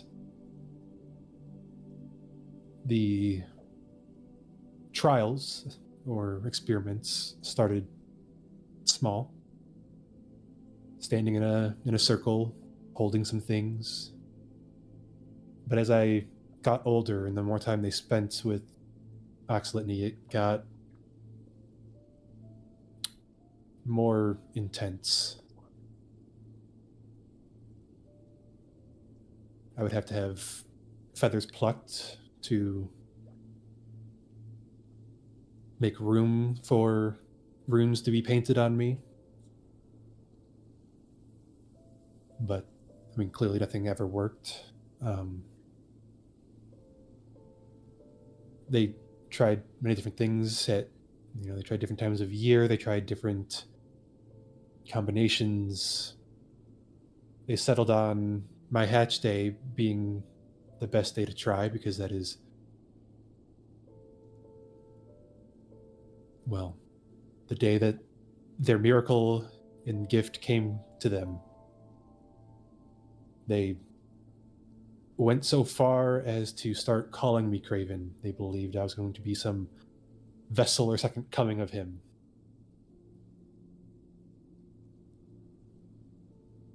It all kind of came to a head on the last hatch day that I spent at home.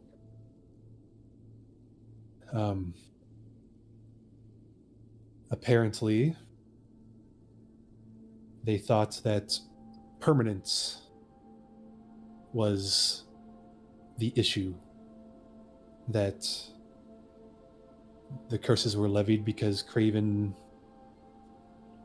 refused to become the new moon of the world like Kavar had become a sun.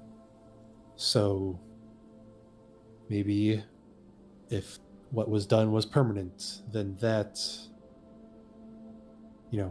would prove that Kenku can make a sacrifice and not be a coward. So instead of plucking feathers, they were burned with acid. And I don't remember much because I ended up blacking out, but they tattooed these on me, and he'll kind of like turn a hand over and look down at it. And that was that. After I woke back up, I heard my parents in the next room arguing, and I snuck out the window.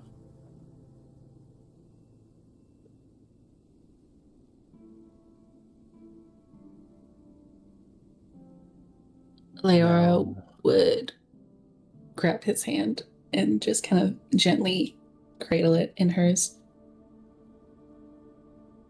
That is all that I knew of the story until just tonight recently, actually.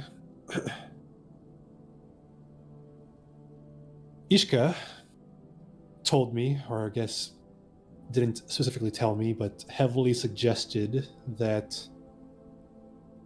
Oxlitney is actually the dragon Oblitix.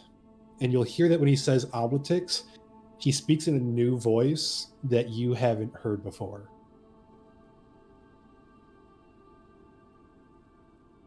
Ishka, as in the deity?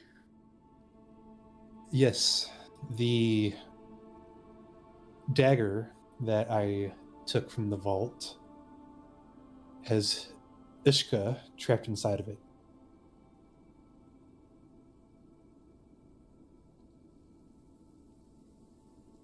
Okay, well, you're gonna learn something else today. I don't know that Oxlitney was entirely honest with your parents, and she would reiterate the details of what she could read and what she could infer from the runes. See his hands kind of close into fists at his side, and Are the runes active? Is it something that can actually be done, or is it something else that's failed? Would that be something I knew?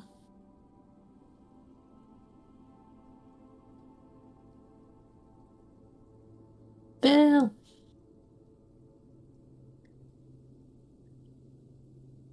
I'm so sorry. I was checking. Go ahead. Would Leora be able to tell whether or not the runes could still be active, or if they were like a Yes. fail? With the above 20 check, you know that the runes are excellently well made, but it takes a scrutinizing arcane eye to know that, sure, they may have succeeded, but they were intentionally made not to work, or at least in repelling the curses.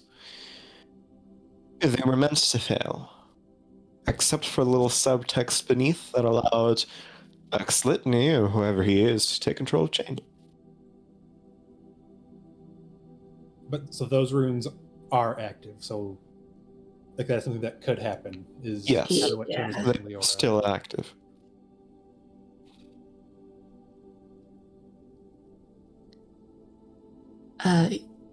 Yeah, they're active.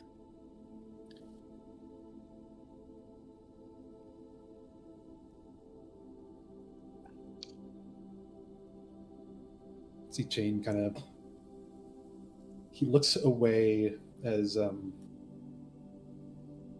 some purple kind of flashes in his closed hands before he tries to take a calming breath. Hey, I was here for one god, I'll be here for another, and I will most certainly be here for anybody who tries to take away your autonomy.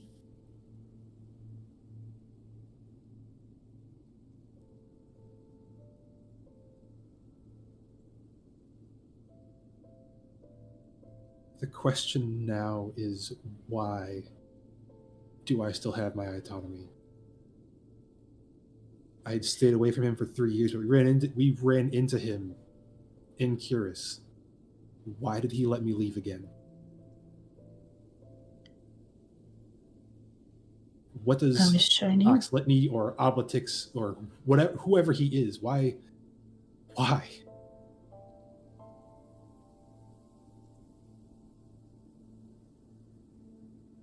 If you're okay with it, I would like to talk to the others and let them know everything that you're comfortable with, and I'll tell them about the chimes and trying to go back to the tower. Let's figure this out. I wish I had an answer for you, but we'll get there. We'll find something. We have to.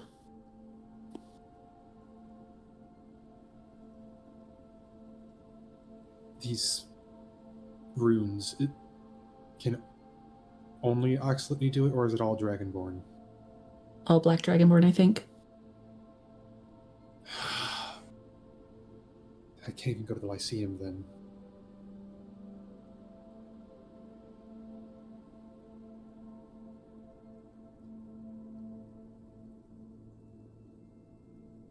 I mean, we're definitely going to have to tell the group. There's a chance that I can just suddenly up and be mind controlled, then that's something that the people that we travel with should probably know. If you trust me enough, which I understand if you don't, Gia might be able to guide us in the right direction, maybe. She I feel like she knows everything. She's helped me through most things. I trust her with my life. Well, Maybe she can guide us somewhere safe. I'm supposed to meet with her in the morning, so I guess I can add that to the list of things I wanted to ask her about.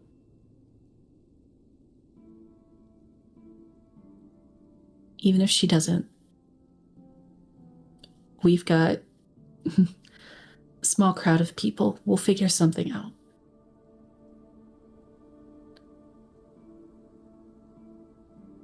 But our strength is when we do it together. As much as it can be annoying sometimes in the most fond way possible. We are so much better together. So let's add another few things to our list of our never-ending list of to-dos. It truly never stops.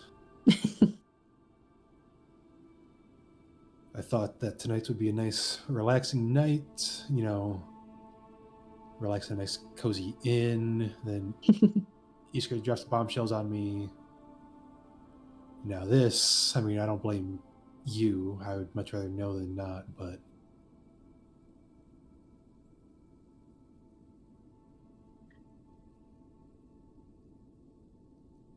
We'll get there. I promise one day, somewhere, somehow, we will have an actual relaxing night where we don't have to worry about a million things going wrong.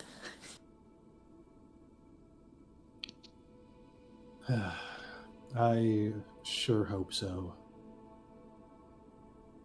While we're talking about things that need to be done, though,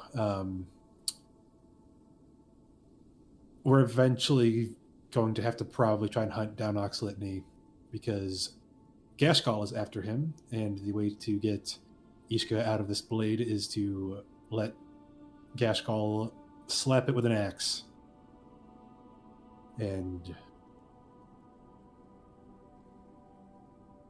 yeah. Well, if that helps us get rid of that monster so he can't do this to anybody else. So he can't hurt you any more than he already has. Let's do it. So what would Chain know about Oblitix? Should I roll history? History check. Yeah, advantage! Uh-oh. 10. Oh. I mean, he is a household name. He is the black dragonborn deity that separated from Ilithar after he died and he was pulled apart. The most famous story was that he had his head cut off by Geshgal, but since he's obviously a dragonborn of necromancy, he basically put his head on a staff that his body now carries around. And that's how he goes about his day.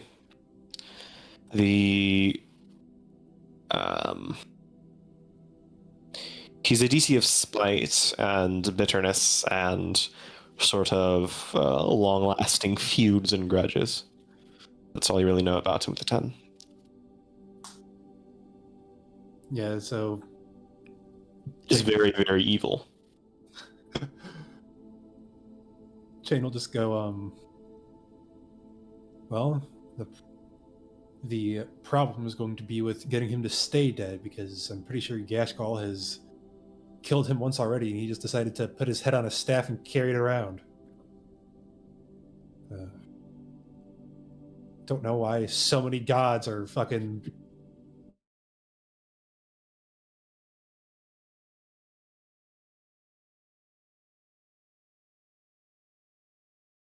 the stars. He's giving me little drips of information. He's not very forthcoming on large scale things.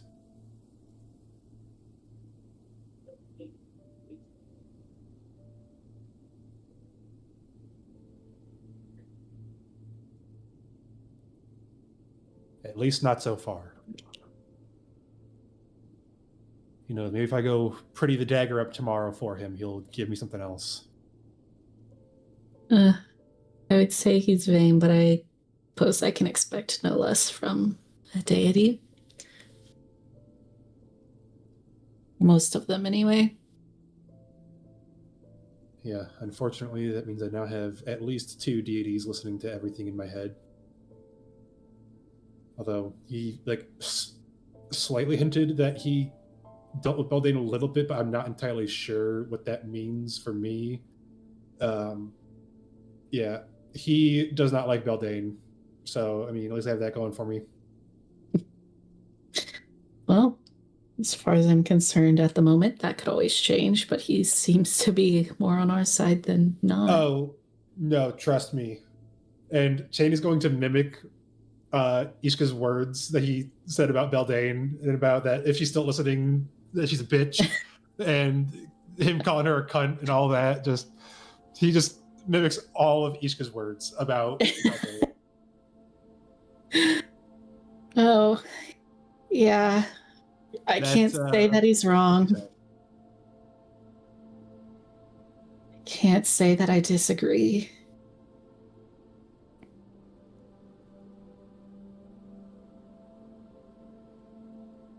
But yeah, that's why I took the dagger out, was because I learned that he was in there, and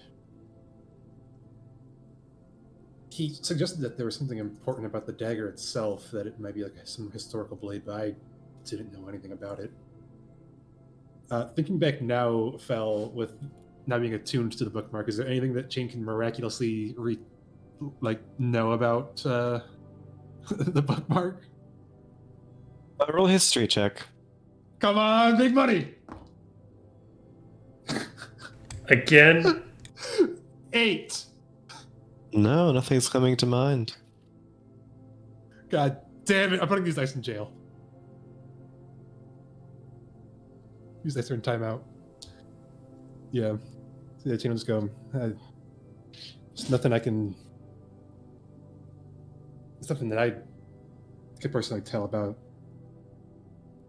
the blade. I don't know if you've heard of the bookmark before, but I was planning on, if I end up having any free time tomorrow, going and seeing what I can't dig up at the Lyceum. I guess I have some more things to add to my list now, too, with everything, but... Seems like we have a busy day to prepare for. As always. As always.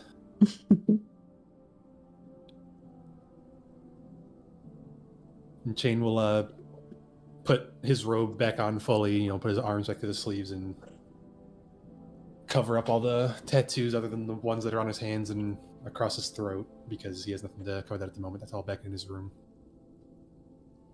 Well, don't know how much sleep I'm going to be getting tonight, but I think I'm going to go try and head to bed. Yeah, try to get what you can. If you can't, you can knock on my door. Have a good night, Leora. And You too, Chain. Chain will head back to his room.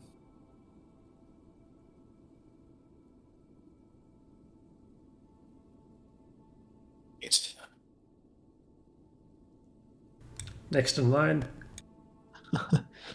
Any other conversations you'd like to have for the evening? Yeah, when Fenton is done performing, if Foshka's still up, he'll catch sight of him down here in the tavern and have a seat with him. Give it to someone else. And then Well, good evening, Foshka. Surprised to see you here. To like, I not mind first and see things. That's fair. I did want to ask you how your meeting with Rook went.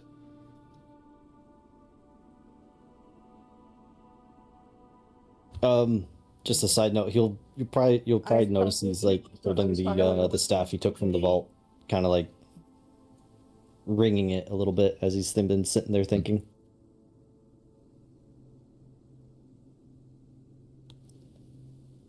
That is something that time will tell. Upon my return to the Suns.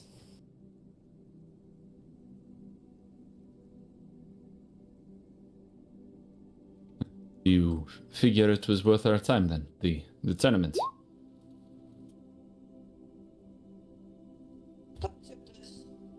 I am hoping so. Yes. So just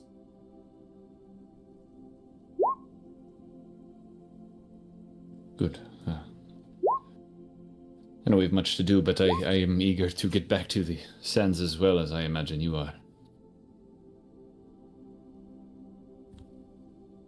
Eager.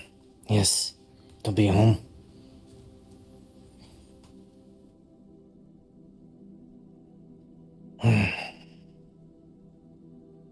Perhaps worried of what I have just done.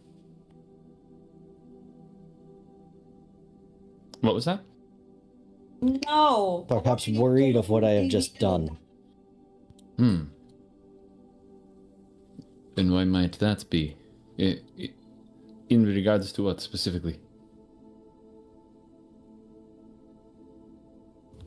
Fostra is gonna not respond immediately. Gonna take a moment, kind of study Fenton.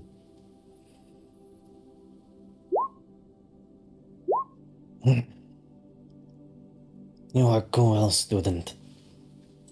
This is true. I am fortunate enough to be, yes.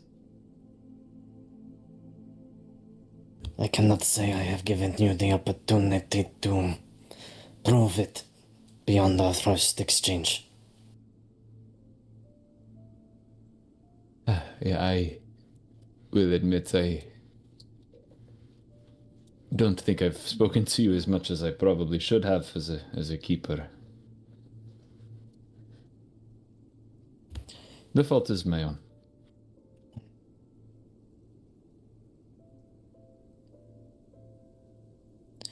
What have the keepers told you about the fields of glass within the Suns? In the city known as Mirage? It's a good question, Fel. Might I roll for? I don't know how much Fenton has learned of the world in this amount of time, but Yeah, go ahead and roll a history check.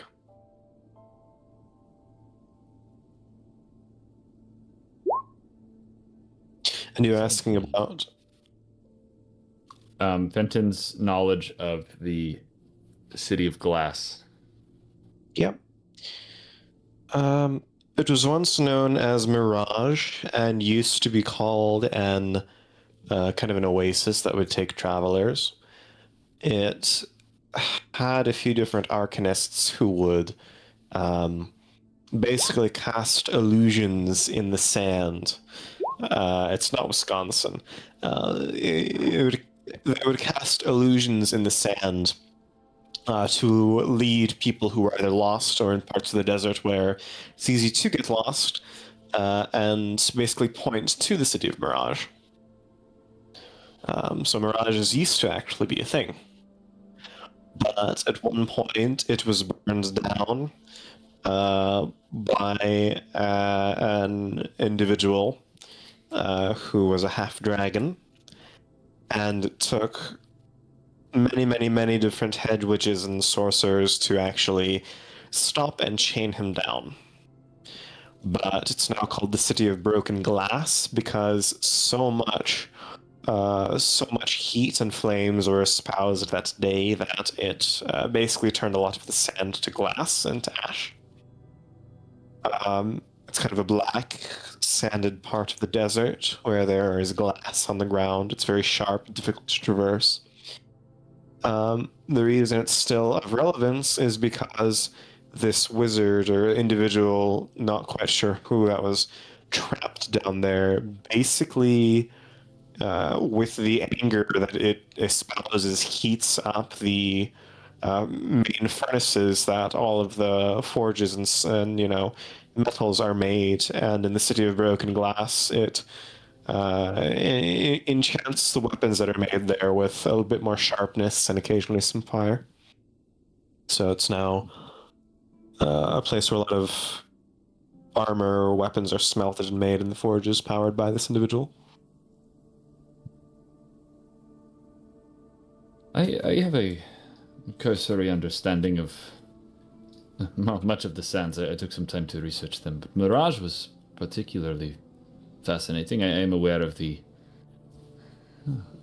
call it a tragedy that happened there. I've seen some of the armaments that have come from there more recently too.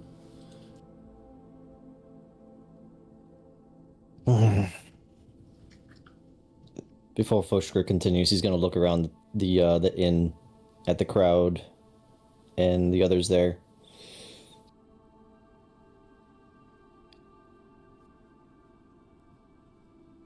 There, I mean, it is crowded. It's the most busy the tavern's ever been, but you're in a pretty secluded area in a booth in the corner. I once told this story to Goel when I escorted him through the sands. It was one of my first contracts. But many years before I joined the Green Cloaks.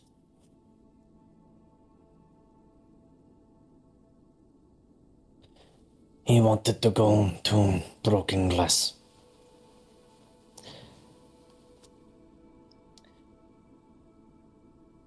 There is a story, Fenton, among the Ignon. And it explains why we are not allowed within that city. And why I chose that city as the one I wanted from Rook. For my people.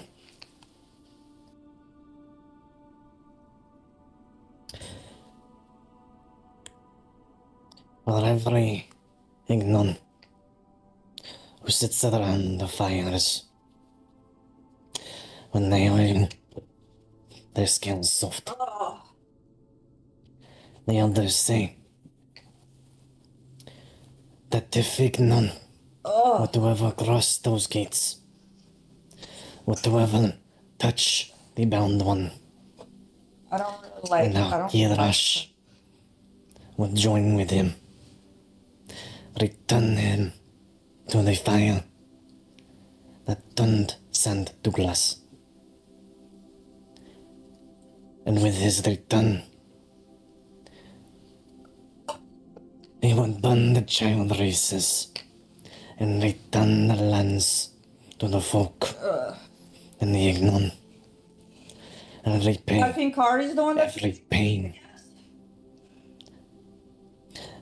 every broken shell.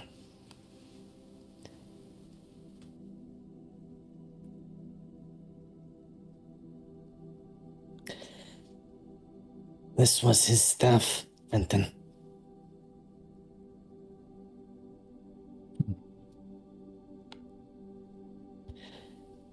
And Rook has confirmed that he does exist.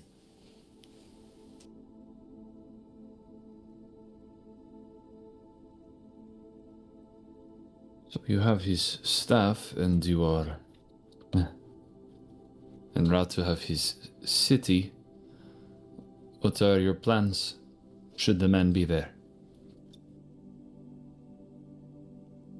And this is when I wish Goel was here.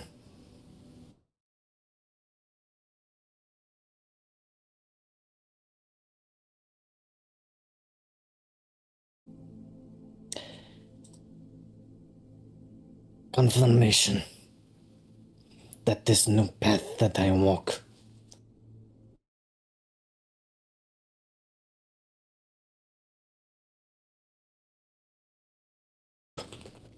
to keep him chained.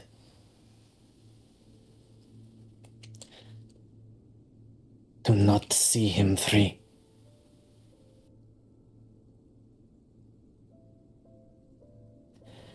At least until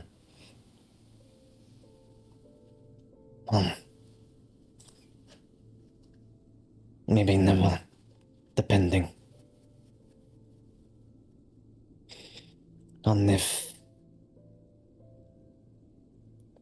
And if he will be one who burns everything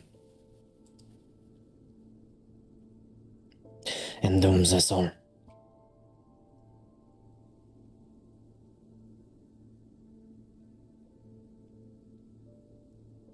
But to do this thing, Fenton, No, you can do it with one. it One betrays whole everything that Ignon were raised on. It betrays the anger of generations.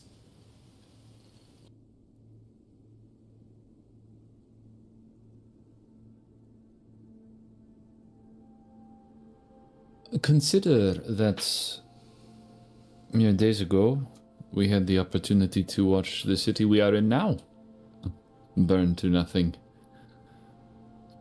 You intervened then to stop such an event.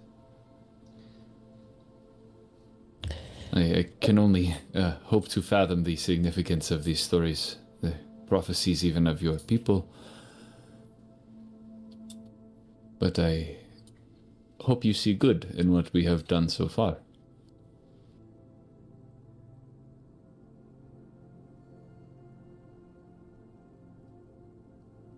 Third, can you I do it? cannot know if it is truly good, Fenton.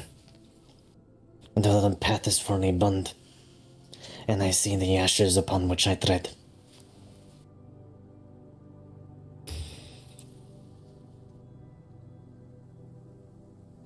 But someone must choose to burn the different path.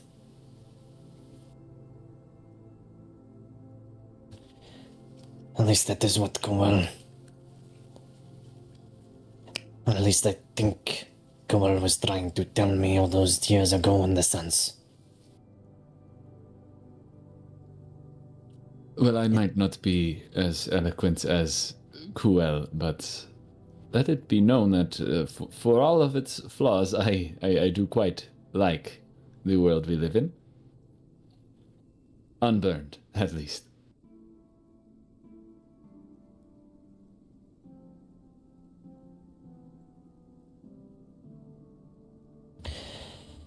And perhaps one of the first in a long time from my clan to never leave the sands.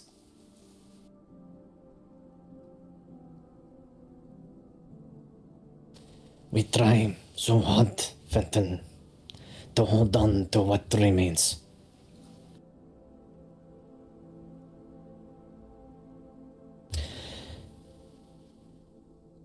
And so it is hard to try to not follow that path.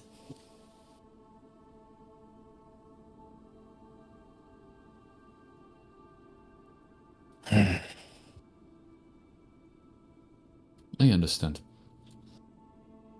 There is value in tradition, but there is equal value in change. I can't say for sure what is the right path for you, but it is good to see you experimenting at the very least with alternatives.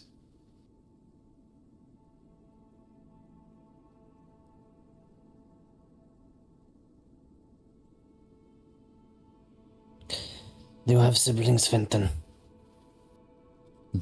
I do not. Just one egg from my parents.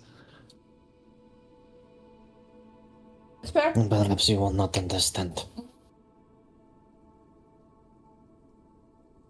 But you know that I have a brother back in the sands.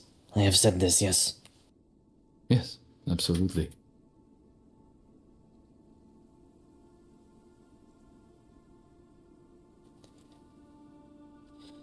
I do not wish for him to have to live in a land where he cannot walk when he wishes to walk. Well, his only destiny is to let his Kirash burn bright, hard, and fast, as I have done, as every Ignon who holds to tradition have done.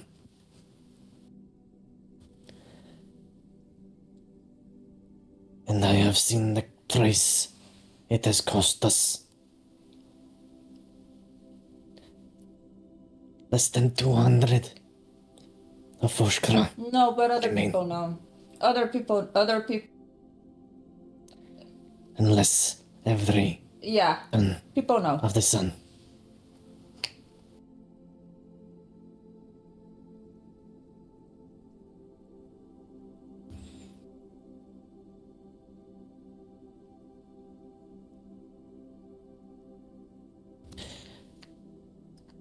And so I try, and I push, and I am forcing myself to walk this path, Wow. not knowing if it is the right one in the end. Because all I see at the end of the path that we have walked is ash.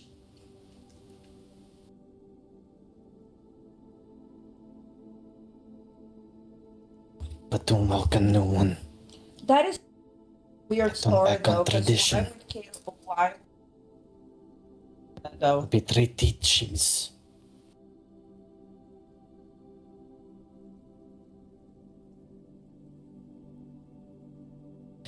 I stood in front of an elder of my Yeah. kin. I defied them. Underneath the city. A city I do not know. A city that is not home to my kin. And if you ask me why, Fenton, well, less than a year ago, I probably would have lit the fuse myself to satisfy the anger that burns.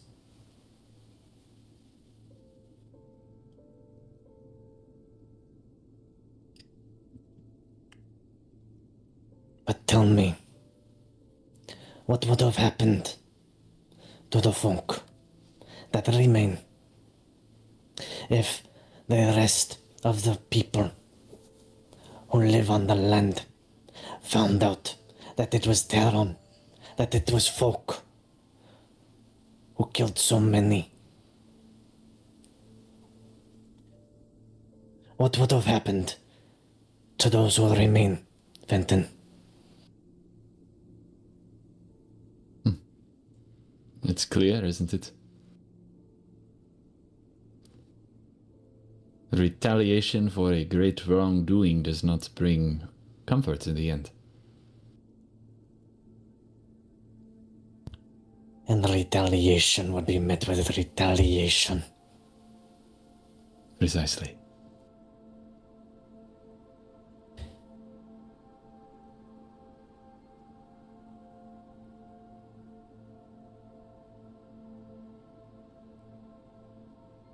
A greater understanding is bound to change a person.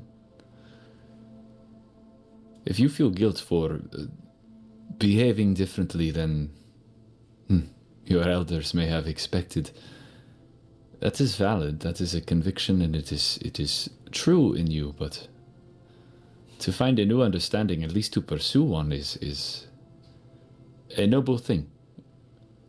I will be at your side as you continue to seek and test the waters here. As far as you wish to go, and well, I will understand likewise if you cannot go farther, but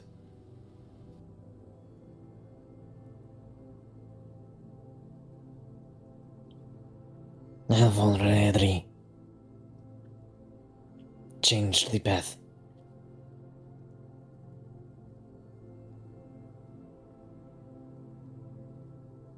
Probably. To try to go back and walk the familiar Buy an one outfit for it. would be to be a coward.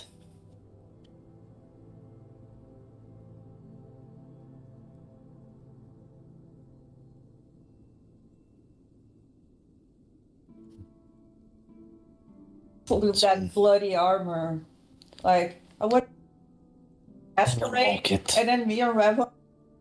And upon my return to the suns, if my people, But no, he wanted an outfit. family, reject me,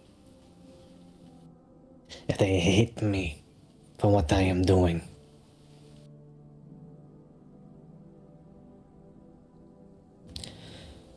He's the chill then we'll Dustman. see whether I stand. They call no. The problem with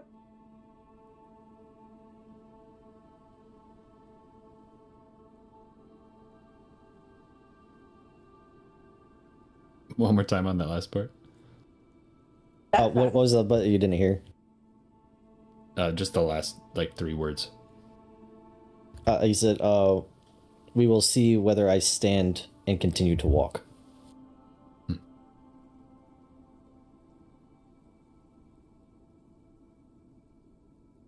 I can offer nothing more than my companionship, as I have said already.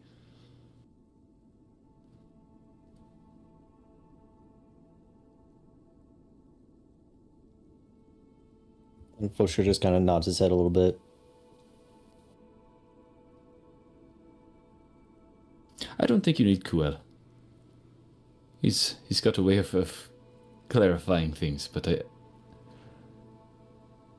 don't think he has much more for you that you don't understand already.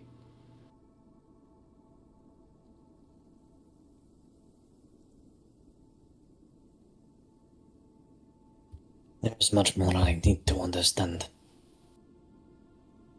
Always. There will continue to be.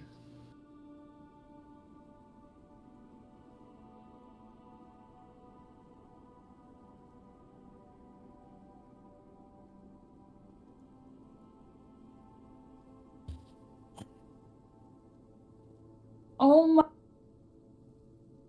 Oh, Fenton. I didn't know Thank you. that. Yeah. No, I think Give me the you- opportunity to say anything honest you wish to me, and I promise no retaliation.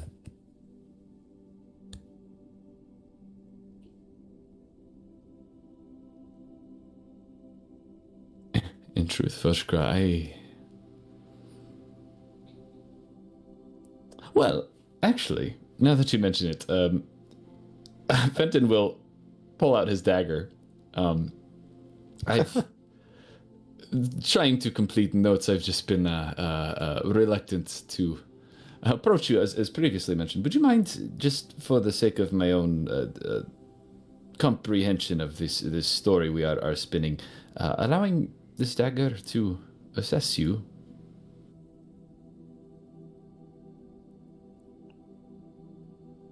No cuts or anything. It's an enchantment. Fosher just reaches out Thank you. grasps the dagger. No questions asked.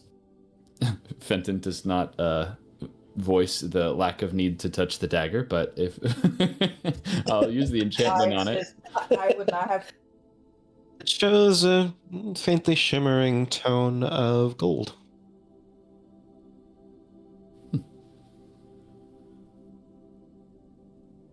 No, thank you, Foshka. Where? What does it mean? It means we have more in common than one might assume. This is a gauge of alignment, of the moral standings of your soul. Gold is an indicator of a tendency towards good. As far as the battle between law and chaos goes, neutrality.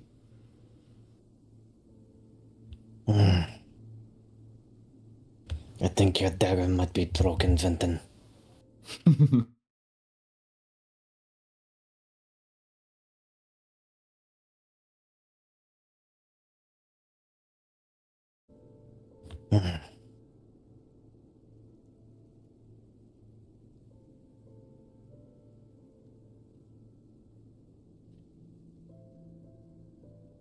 Perhaps you are a better student than you think you are, Fenton. I will give you that. I appreciate it. Maybe someday I will be a fraction of what Kuel is, but I'll try to at least enjoy the process until then. One last thing, Fenton. Yes? You have a friend with Jean. I haven't really Calls me talked to sometimes. Dark people. Yes, I have. I figured it wasn't my place to question it.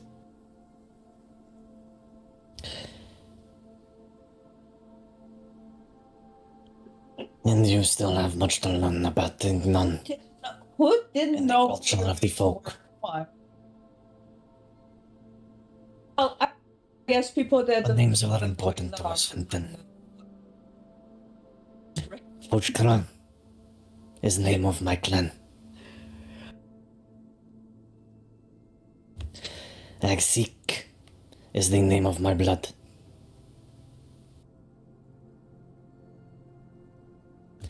And Kretsash is my name.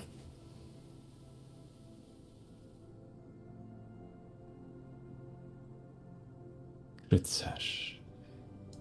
Now, is it a preference? Do you care? I should ask if I go on referring to you as one or the other. or That is up to those who know the name. Understood. Though, if we make it to the sands and you continue to call me Fushkran, it will offer much confusion. Yes, that is sensible. Well then, Kritsash, I thank you for your trust in me. I hope you continue to earn it, Fenton. Of course.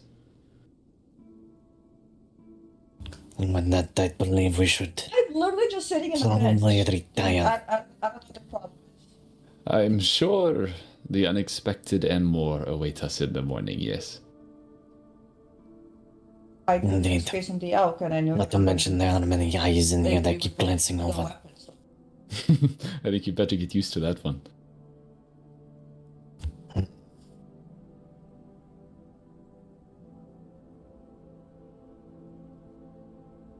Good night. Night, Fenton. And with that, I think Fushker gets up and heads to one of the rooms in the Tanobo Inn. Oh my gosh. Nice. And as you wind down for the evening, feel free to take a long rest, and that is where we will end for the evening. There is one thing I wanted to do before the long rest that shouldn't take too long. Which is? Shane is going to, once he gets back to his room, he's going to sit down. He's going to take off his robe, and he's going to, with his tattoos in full view of himself, try and meditate and try and inch another way in the battle against this fight with Beldain. It's a charisma saving throw I make you make, right? I'm forgetting if it's charisma or wisdom. It's been charisma, yeah. Go ahead and make a charisma saving throw with advantage because of Ishka. Dirty 20. You do make progress. You feel calm, like something else is watching over you. All right. Hey, Right. Fel, one more hour. Yes. Fenton, what would your sending be? Before going to bed, I would like to send to Abhinava. Okay. A luxury spell use. Yeah, as I'm settling in, I'll send and say, my stories may reach you before I do. I'd rather tell you in person.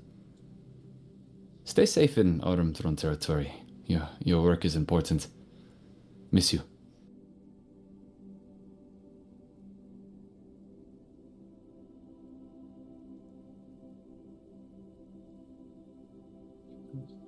You hear a response back after just a few minutes.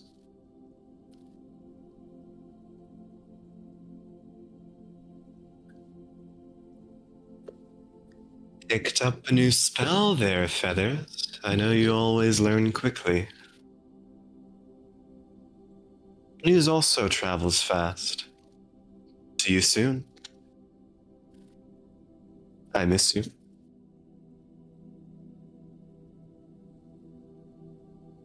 And that's all. Yeah.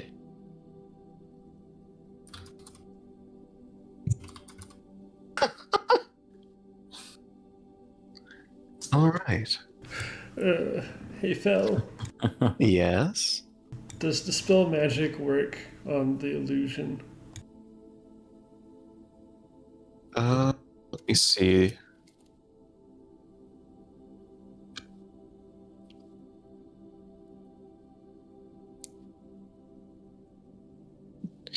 It is more than third level, so I'd like a wisdom check.